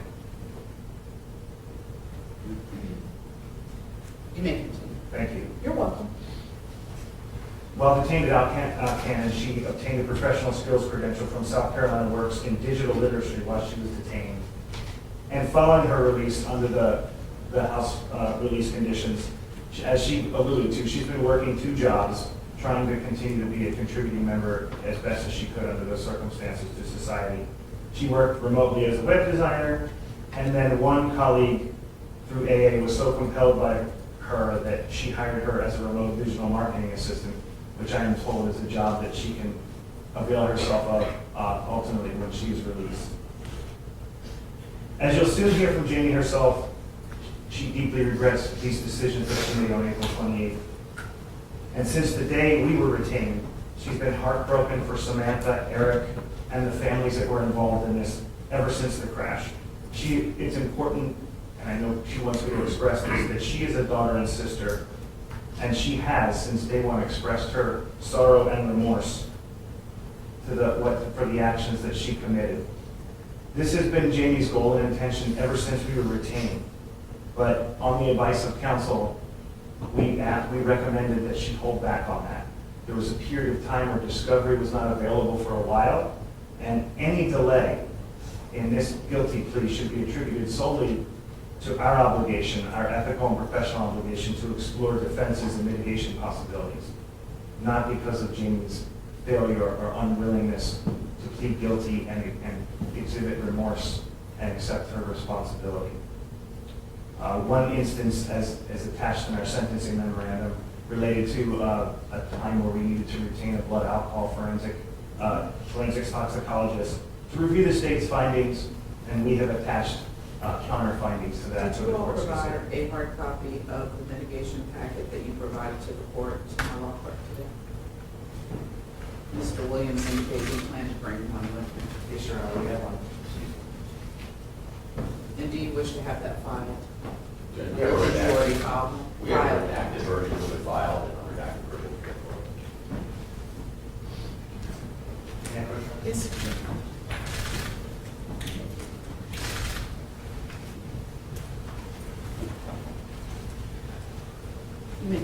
Thank you, Your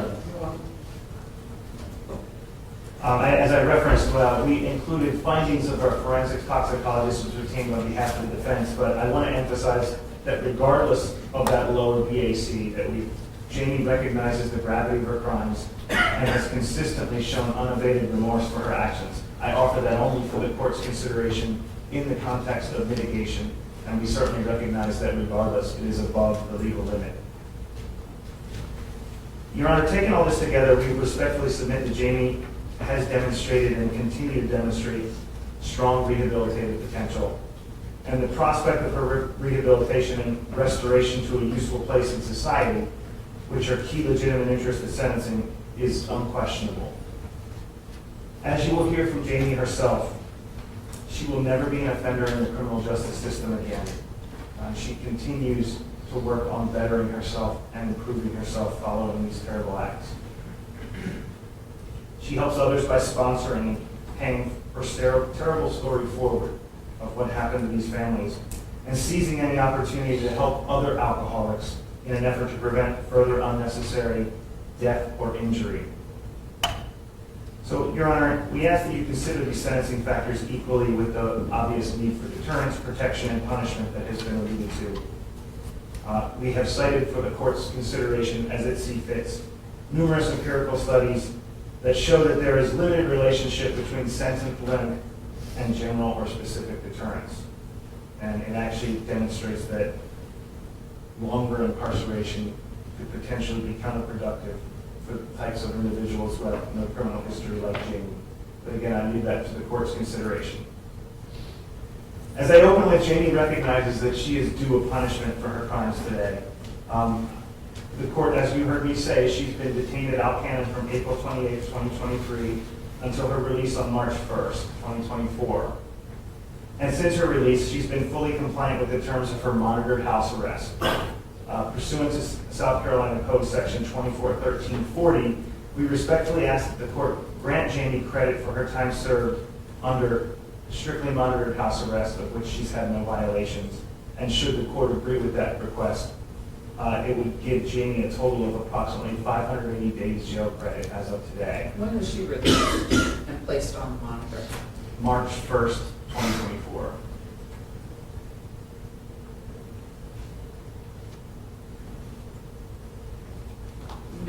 Thank you, Your Honor. You're welcome. Incorporating this credit, we only ask that the court fashion a sentence that is sufficient but not longer than necessary under these circumstances. It is genuinely hoped by Jamie and by all of us and her family that while she caused this great tragedy, her actions on this one day of her 27-year life will not solely define her as a human, and the court will see that. Prior to becoming a defense attorney, Your Honor, I spent the bulk of my professional career as a federal and state prosecutor, including 10 years as an appointed district attorney. And I had the unfortunate obligation to determine countless plea offers in felony DUI cases in a dense jurisdiction of nearly 700,000 people. And sadly, these types of cases were not an uncommon occurrence. To be sure, these are the most difficult, gut-wrenching cases to assess. And as is the case here, defendants are typically people who have lived very productive lives with no criminal record. And I just want to highlight that what I believe the court is familiar with. These defendants don't set out to commit crimes with malice or evil in their hearts. But nonetheless, those actions that they take have destroyed or taken lives. Balancing the interests of the state, the victims, and the defendant is extremely difficult. And Jamie here is no different. She has chosen to plead guilty to her crimes without the protection of a plea agreement. The court should see this, I hope, as evidence of Jamie's genuine remorse and acceptance of responsibility for her actions. She never intended to challenge these charges because she knew what she did was wrong the minute that it happened. She would never put the Millers, the Hutchinsons, or the remaining family members through the pain of a trial, having gone through what they already have.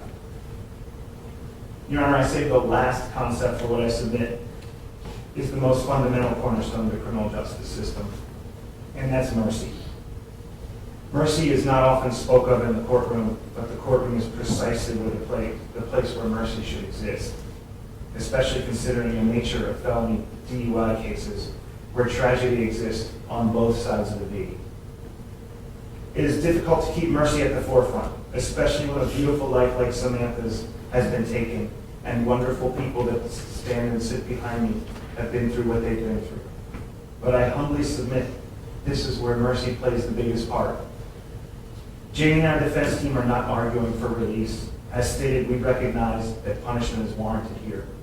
What we simply ask the court is this 27-year-old girl with no criminal history, who struggles to face the demons of alcohol abuse and who made a tragic error in judgment to drink and drive, who has no history of violence, and who most importantly has regretted and has been remorseful for her actions since the moment she committed them. Is this girl deserving of the court's mercy? We humbly submit the answer is yes, and under these circumstances, ask the court to properly fashion a sentence that is sufficient but not greater than necessary to punish the conduct here. Jamie's a young girl who made a truly terrible error in judgment, and there but for the grace of God go us all. That concludes my argument, Your Honor. With the court's permission, I would invite some of the members of the Komoroski family and other supporters to address the court. I have a list of 7 people. Is that, well, not including your client, I have a list of 6 people. Is that who you're referring to? Yes, ma'am, it is. You may proceed. Thank you, Your Honor. The first person I'd like to invite to address the court is Jamie's father, Charles Komoroski, who's seated in the left side of the courtroom. Yes, sir, if you would state your name for the record. My name is Charles Komoroski, Yes. Jamie Komoroski's father. Yes, sir, be glad to hear from you. Your Honor, I would like to address Samantha's family, the Millers, and Aric Hutchinson's family. I'm very sorry for the pain and suffering of my daughter Jamie's terrible decision to drink excessive amounts of alcohol and drive a car that resulted in taking the life of Samantha. I am so very sorry, and so truly very sorry. Because of the pain that she has caused, Jamie is doing everything she can to help others. She has become very involved with Alcoholics Anonymous. She attends virtual Alcoholics Anonymous meetings every day. She's the chairperson of one of the meetings. She hosts a meeting every Friday morning in her home, at her apartment. She volunteered to be on call for the Alcoholics Anonymous hotline. She answers calls from people that are in immediate need of support and information. She advises them on how to get involved with Alcoholics Anonymous and also reassures them that they are taking the first step to getting help for their addiction. She shares her personal story so that it may prevent others from drinking and driving. She is passionate about trying to help people to not drink and drive. She is a very caring, loving young lady. She's working and will work tirelessly to help others to make better decisions than she has and to never drink and drive. She has taken full responsibility for her disastrous decision to drink and drive, resulting in taking Samantha's life. Please allow her to fulfill her heartfelt desire to help others and prevent someone from making the tragic decision to drink and drive. She truly is a wonderful person that can and will help others. Thank you, Your Honor. You're welcome, I'm sir. very sorry. Yes, sir. Thank you, Your Honor. I'd like to invite Jamie's mother, Traci Komoroski, to address the court next. Yes, ma'am, we'd be glad to hear from you. You can state your name for the record. My name is Traci Komoroski. Good afternoon, Your Honor. Good afternoon. Could you spell your first name for the record? Traci. Thank you, ma'am. You may proceed. I'm Jamie's mother, and first I want to say how truly sorry I am for all the pain and suffering and heartache the victims and their families and loved ones have endured. With my deepest sorrows, I will always feel the pain. I will not feel the pain, I will feel bad for what has happened to everyone.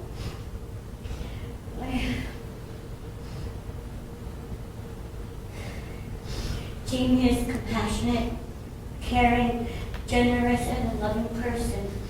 She's been a loyal friend, sister, and daughter. She greatly cares for others and wants the best and happiness for others.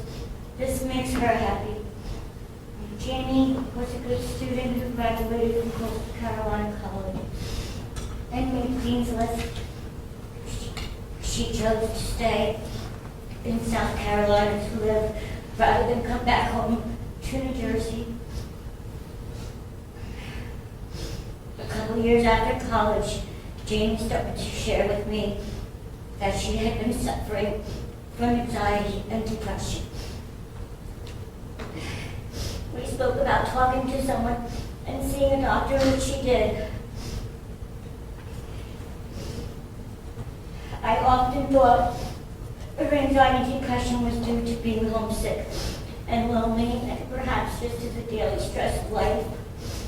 I now believe Jamie was using alcohol to cope with her feelings. I will forever regret not speaking to Jamie about alcoholism because it is in our immediate family. Jamie has been doing everything she can to better herself. As I know these things are being repeated, but this is what I wrote down. She has been involved with AA and its members. She joins meetings online and answers AA hotline calls to help others. Jamie is constantly sharing her story to possibly help others from making the same mistakes she has. She has opened her heart to many. I respect your sentence for Jamie, Your Honor, but I do ask for some mercy on my daughter. I know she made a horrible decision, but she is a good person, and I thank you for this opportunity to speak about my daughter today. You're welcome, ma'am. Is there anyone else that wishes to address the court? Yes, Your Honor. Next, I would invite Jamie's sister, Kelsi Komoroski, to address the court. Yes, ma'am. If you would tell us your name for the record. Kelsi Komoroski. You can spell your first name, please. K-E-L-S-I. Thank you, ma'am. You may proceed. Thank you. You're welcome. I, of course, first want to apologize to friends and family and loved ones of Samantha. So sorry, and nothing that will be done here today will be able to, my sister's horrible decisions back.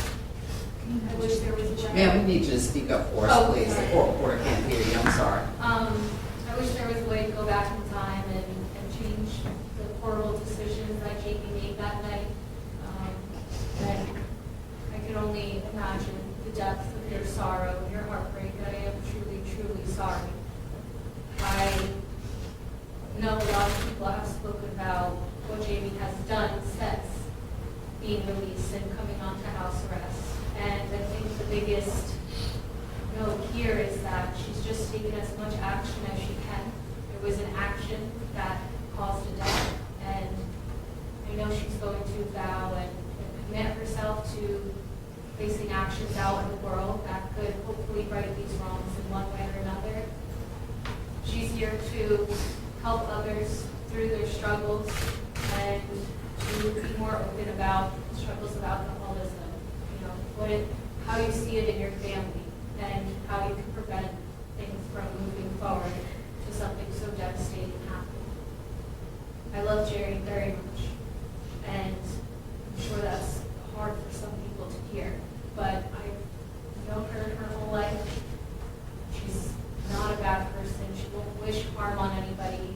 She did make a horrible, horrible mistake. I am very sorry to the friends, families, and loved ones. And I just ask the court sees the potential in her to be able to move forward and help others. I know she will, wherever she may be.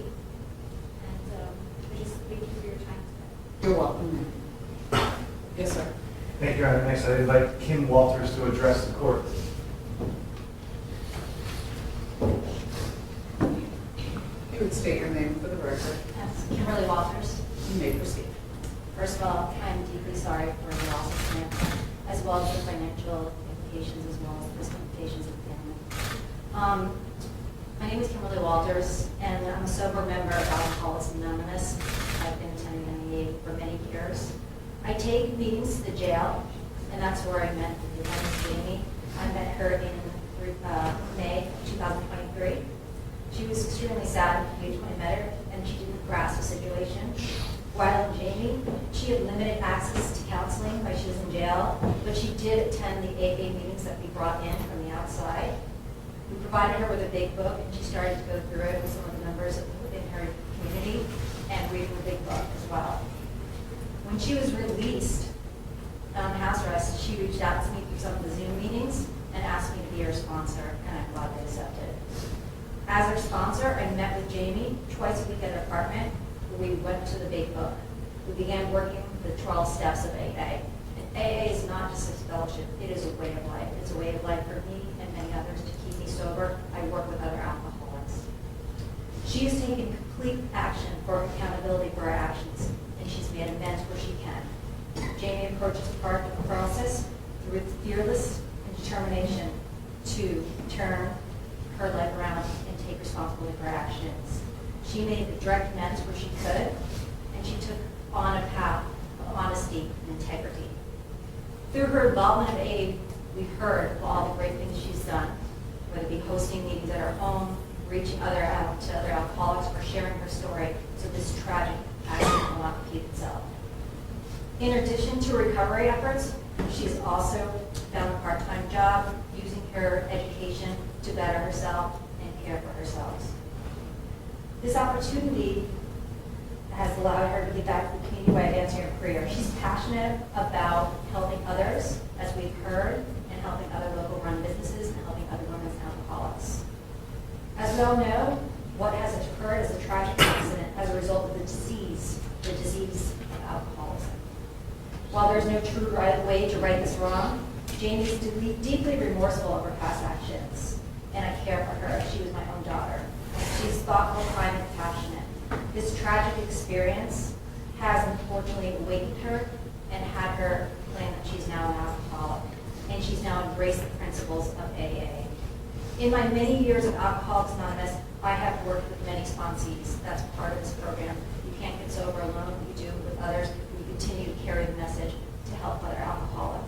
Jamie stands out to me as a very impactful person, not only because of her circumstances, because of her unwavering faith, and a brighter future, and an embracing of the AA program.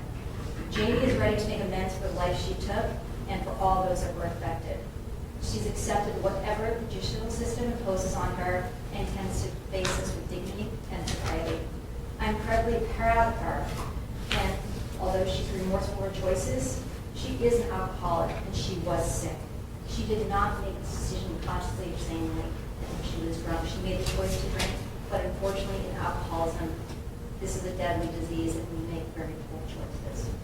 While nothing can be done to bring back Samantha, Jamie's a young woman with a full head of life ahead of her.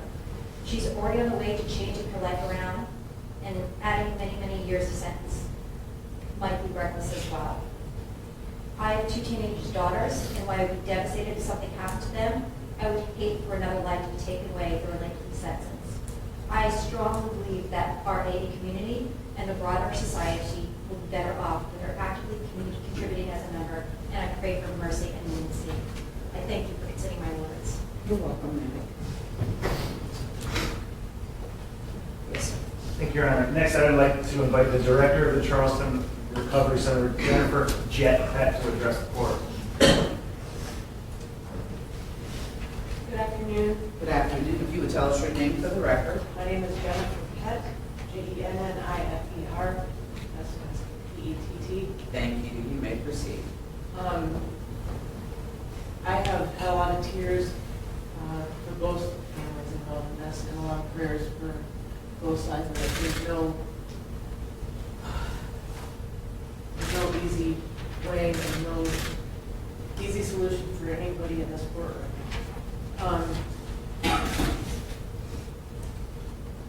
I got a phone call before I had even heard of Jamie from her dad asking about getting her in for treatment at the Charleston Recovery Center.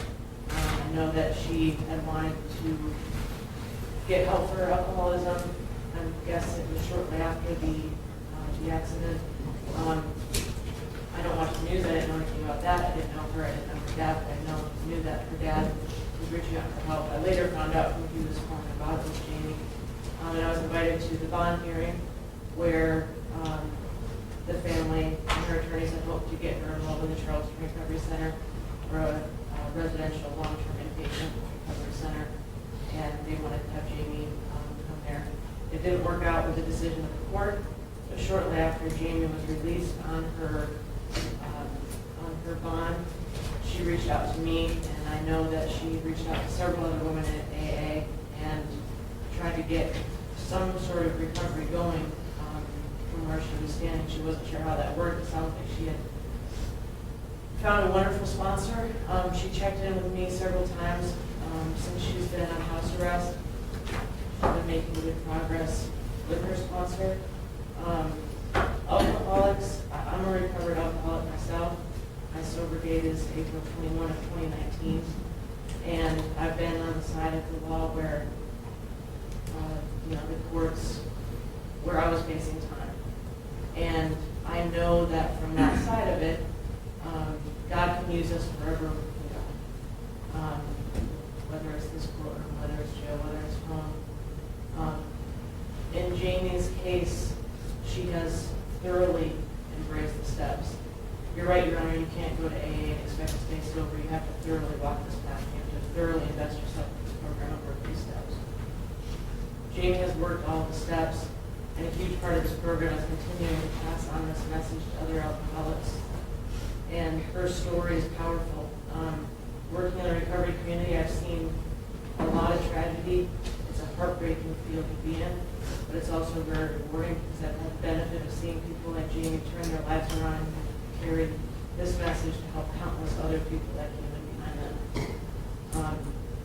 I went to an AA meeting once and they asked somebody who was sober several years, several decades, to stand up. He was dying of natural causes. He was still sober. And they had asked everybody who he had helped who he had sponsored to stand up. And a handful of men stood up.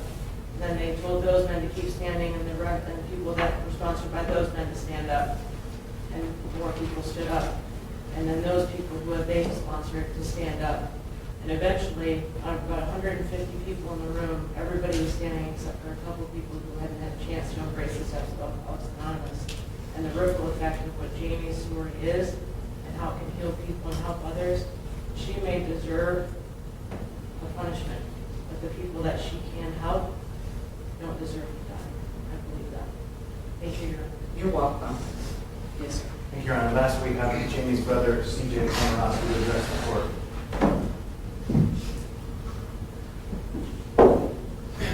Sir, if you could tell us your name for the record.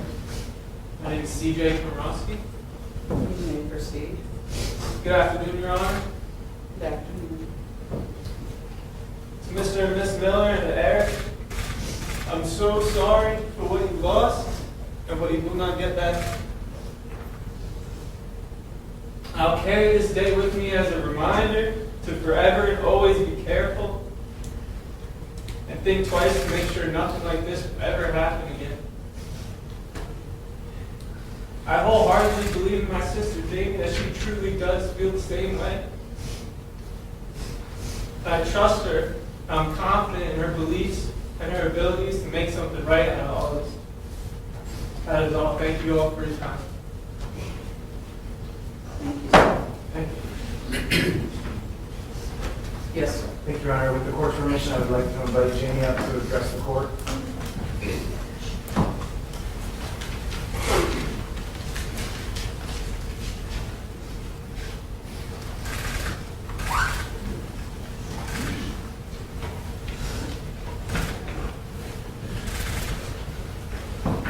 Yes, ma'am, you may proceed. Thank you, Your Honor. You're welcome. My name is Lee Komoroski, and on the night of April 28, 2023, I chose to drink and drive, which resulted in the death of Samantha Miller and the serious injuries of Aric, Hutchinson, and injuries to family members Defendant and Brogan. This is the worst decision I have ever made in my life, and it has affected the lives of so many. First and foremost, I want to address all the victims of the accident I caused and say how truly and deeply sorry I am.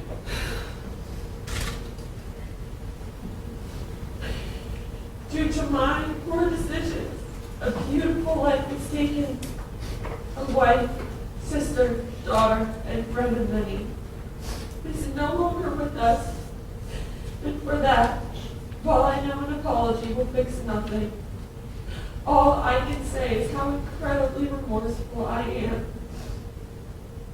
I also am truly sorry and remorseful for the physical and emotional pain I caused to the other family members. I wish I could go back and undo this terrible tragedy, but I cannot. I will live the rest of my life with immense regret for what happened that night. I also want to express my deep remorse and sincere apologies to all who were involved in this tragedy, including the first responders, police, friends, and families of the victims, and anyone who was hurt in any way due to my poor decisions that night. This will be something that impacts all of you for the rest of your lives. I take full responsibility for the tragic outcome that my decisions have made. I will carry this guilt with me for the rest of my life. And as much as I wish I could go back in time and have none of this happen, I know that cannot be done. A lesson I have learned is that just because you have good intentions or would never want to hurt anyone, if you aren't being responsible for your actions, you can and you will hurt people. I know I am going to be punished for these actions, and I agree that it is something that must be done. I would like to make it clear that whatever my punishment is, I will use the time to better myself, spread awareness about the dangers of drinking and driving, continue to help others with addictions through AA, and work every day to improve myself to be of maximum service to the community and my fellows. Some ways I plan on doing this include staying extremely involved in AA and the fellowship of helping people recover from their addictions. I am able to do this because I know what it is like to be an addict. I did not want to believe that I had addiction to alcohol before this tragedy, and so I told myself every day I was normal. The fact was, though, that I was helplessly addicted to alcohol, and that I was living every day with no meaning. This led to me not caring about how my actions would affect others. I never want to live my life that way again. And I hope to help people to never have to feel that way as well. After completing my sentence, however long Your Honor decides, I plan on going back to school to get a master's degree in animal-assisted therapy. This degree will allow me to follow out my dreams of being able to help people recover from PTSD, anxiety, depression, addiction, and more through the use of rescue animals. Lastly, I want to share my story with as many people possible in order to try and prevent tragedies like this from happening to other families. I want to emphasize the importance of warnings of drinking and driving to college students as well as young adults who haven't heard the message since high school.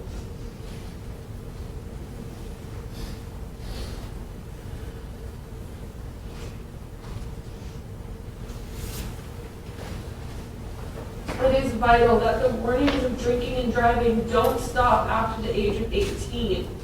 I feel we all need to be reminded, no matter what our age is, so that the reality that this can happen, if not careful, stays fresh in people's minds. I have never been in trouble before, but one isolated decision of mine devastated so many lives. All of this work I plan on doing will be dedicated to Samantha and her family. Unfortunately, it took this incredible tragedy and terrible incident to wake me up to the extent of my addiction.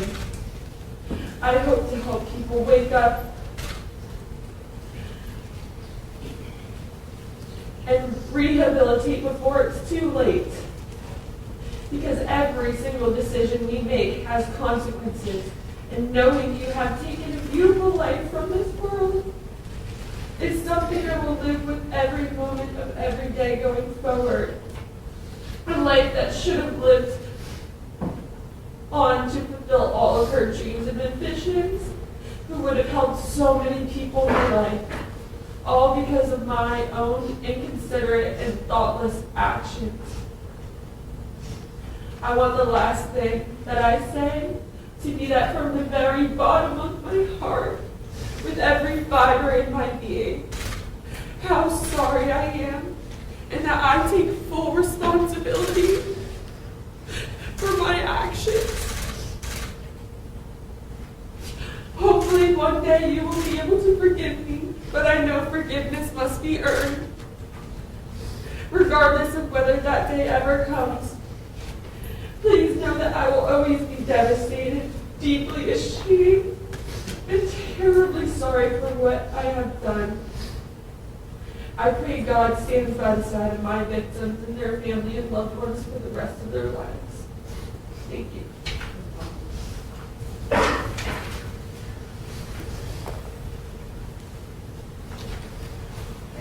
You're welcome. You're welcome.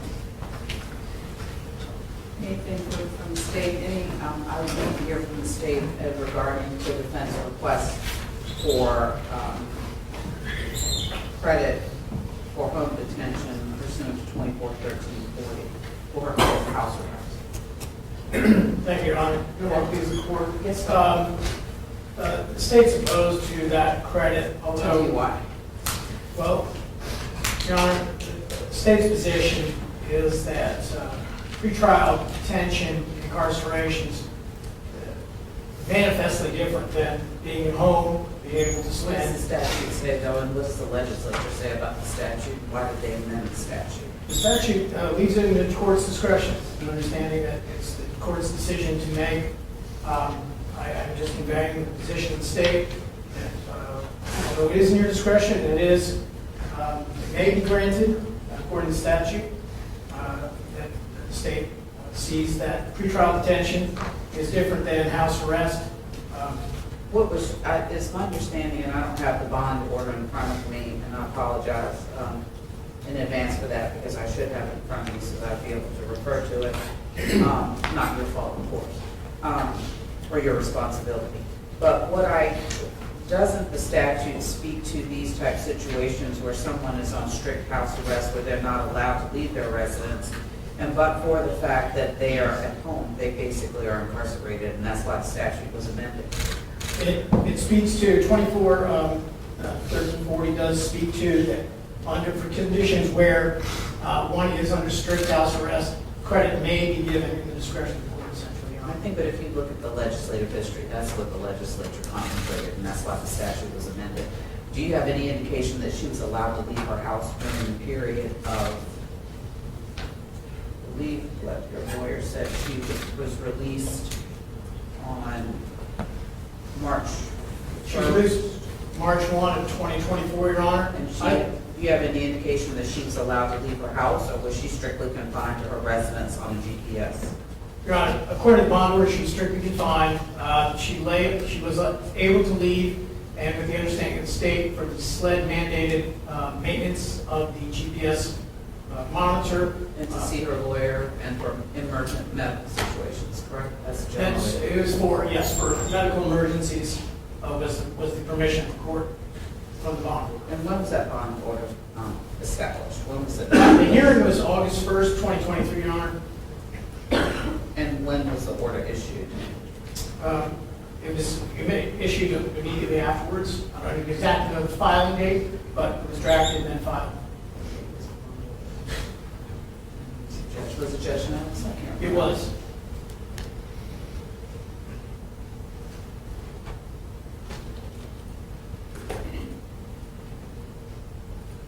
So the order was issued August 1st of 2023, but she did not bond out until 3/1 of 2024, is that correct? That's correct, Your Honor. That was a condition of the bond. But what exactly were the conditions of the bond? Was it simply a house arrest, or was there more to it? Was there a surety put in place to give us? There was. It was $150,000 surety. It was strict house arrest, but for medical emergencies. The defendant was to wear a scram monitor and be monitored by GPS racing, right?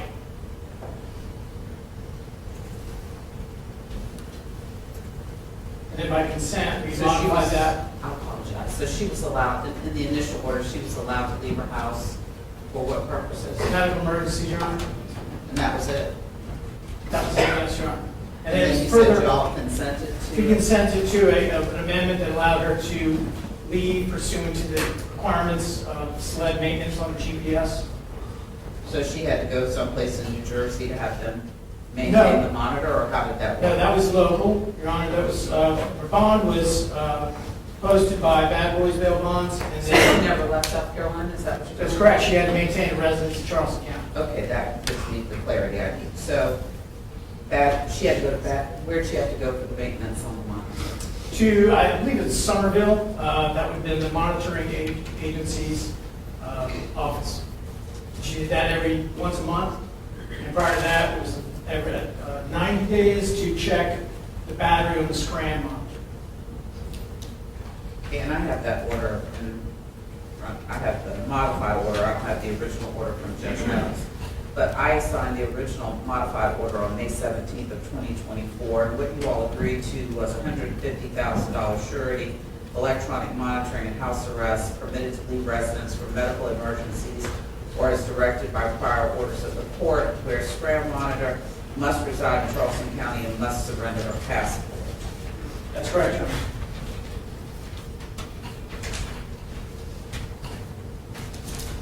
Bear with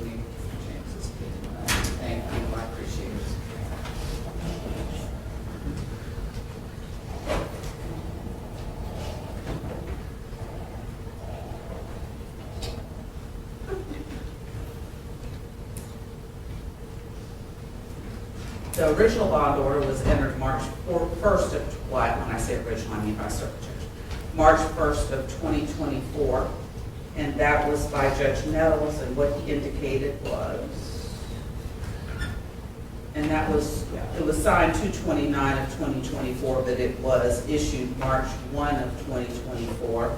And the hearing was, you said in August of 2023. Correct. And that order provided $150,000 surety. The defendant shall be subject to electronic monitoring house arrest. The defendant shall only be permitted to leave her house for medical emergencies or as directed by prior orders of the court. The defendant shall be required to wear a SCRAM monitor, and for the benefit of the court reporter, that's an acronym, and it is SCRAM. The defendant must maintain a residence in Charleston County. The defendant is prohibited from driving and must surrender her passport. So it looks like the only difference was the allowing her to leave for medical emergencies was the only, no? So I'm trying to figure out what was amended by the second. So To allow the sled monitoring, I got you, I apologize. To go to coastal monitoring for her monthly sled mandated monitor inspection. That's correct. Okay, and so that was what, a couple hours every month? How long, do you have any idea how long that maintenance took? I do not. I did check with monitoring companies today, and they did not identify any violations. I'm present, in case you have any questions. Perfect, you can answer that question for Yes, me. ma'am. How often was the maintenance? If you could tell us your name for the record. Stacy Andrews, STACY.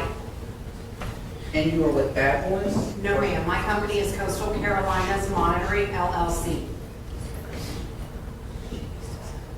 And how often did this maintenance take place? Now that we're sled mandated as of January this year, GPS clients must be visually in person inspected once a month. So she was at my office for about 20, 30 minutes at most, once a month. Perfect, thank you so much. Yes, ma'am. Okay.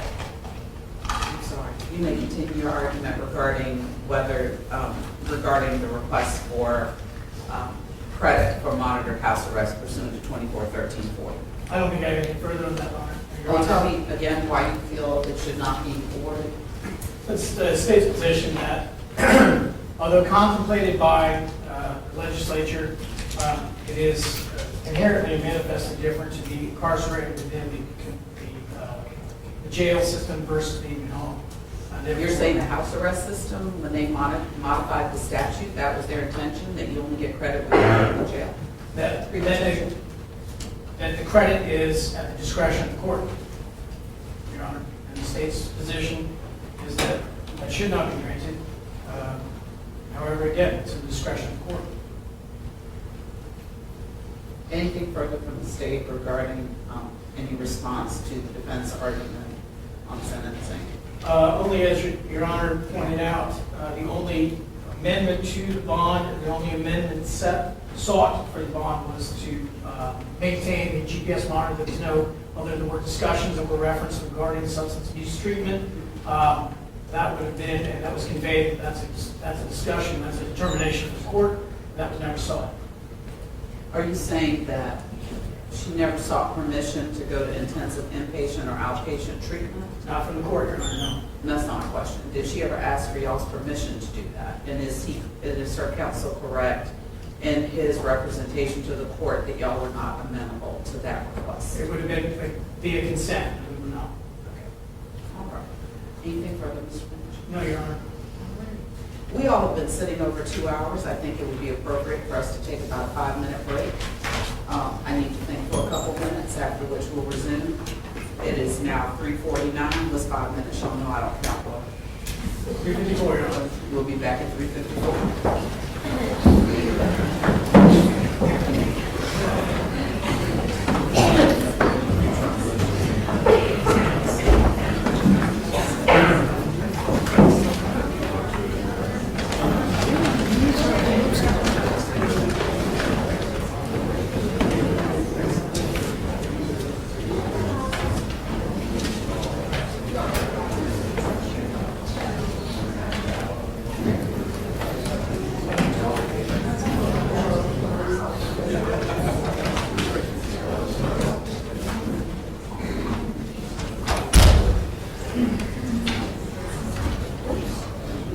Make sure you're not very much money.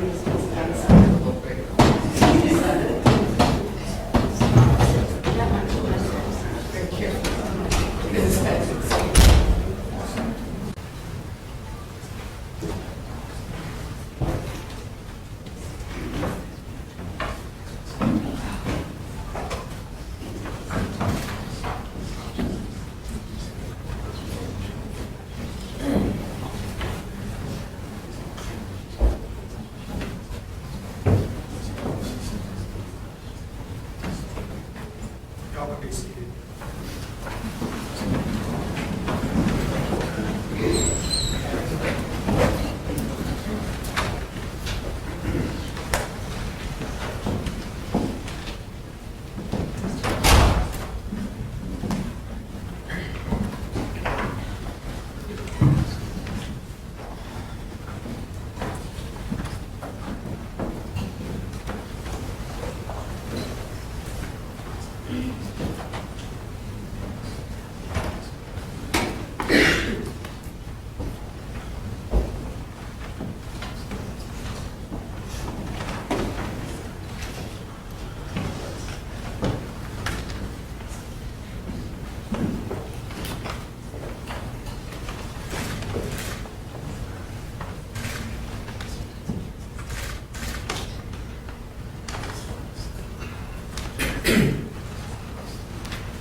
Please.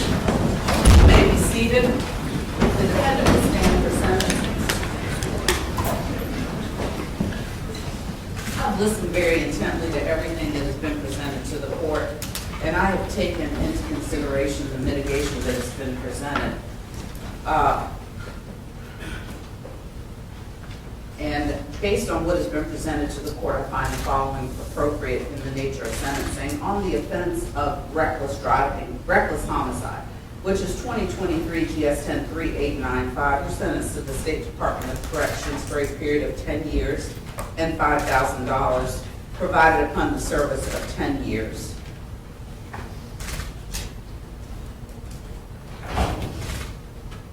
Yeah.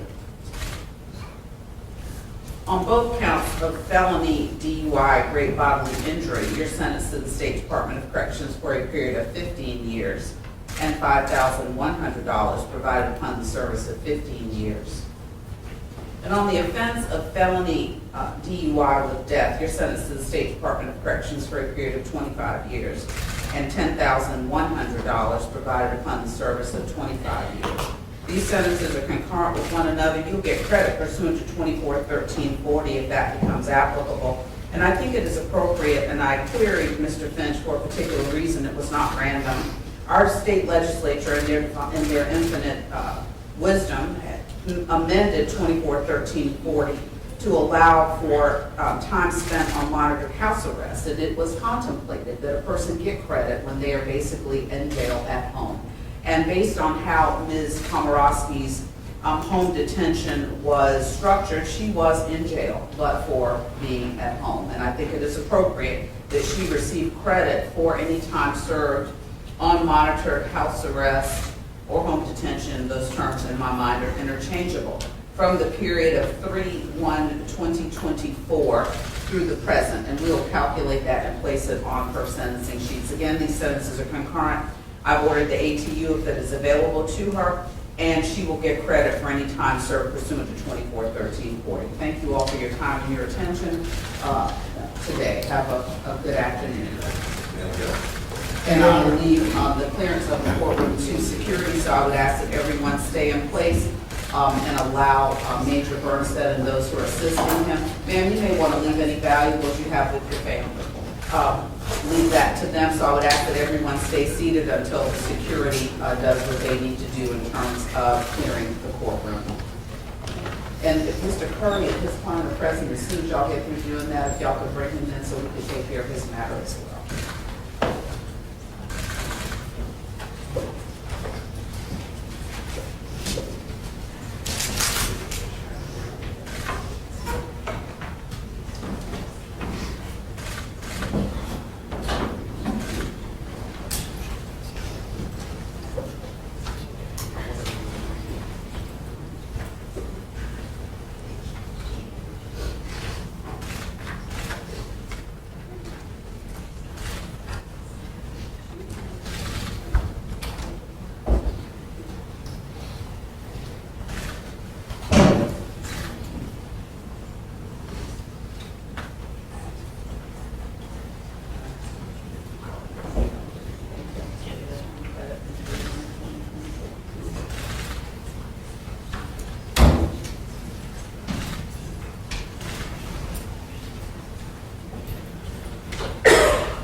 And is Mr.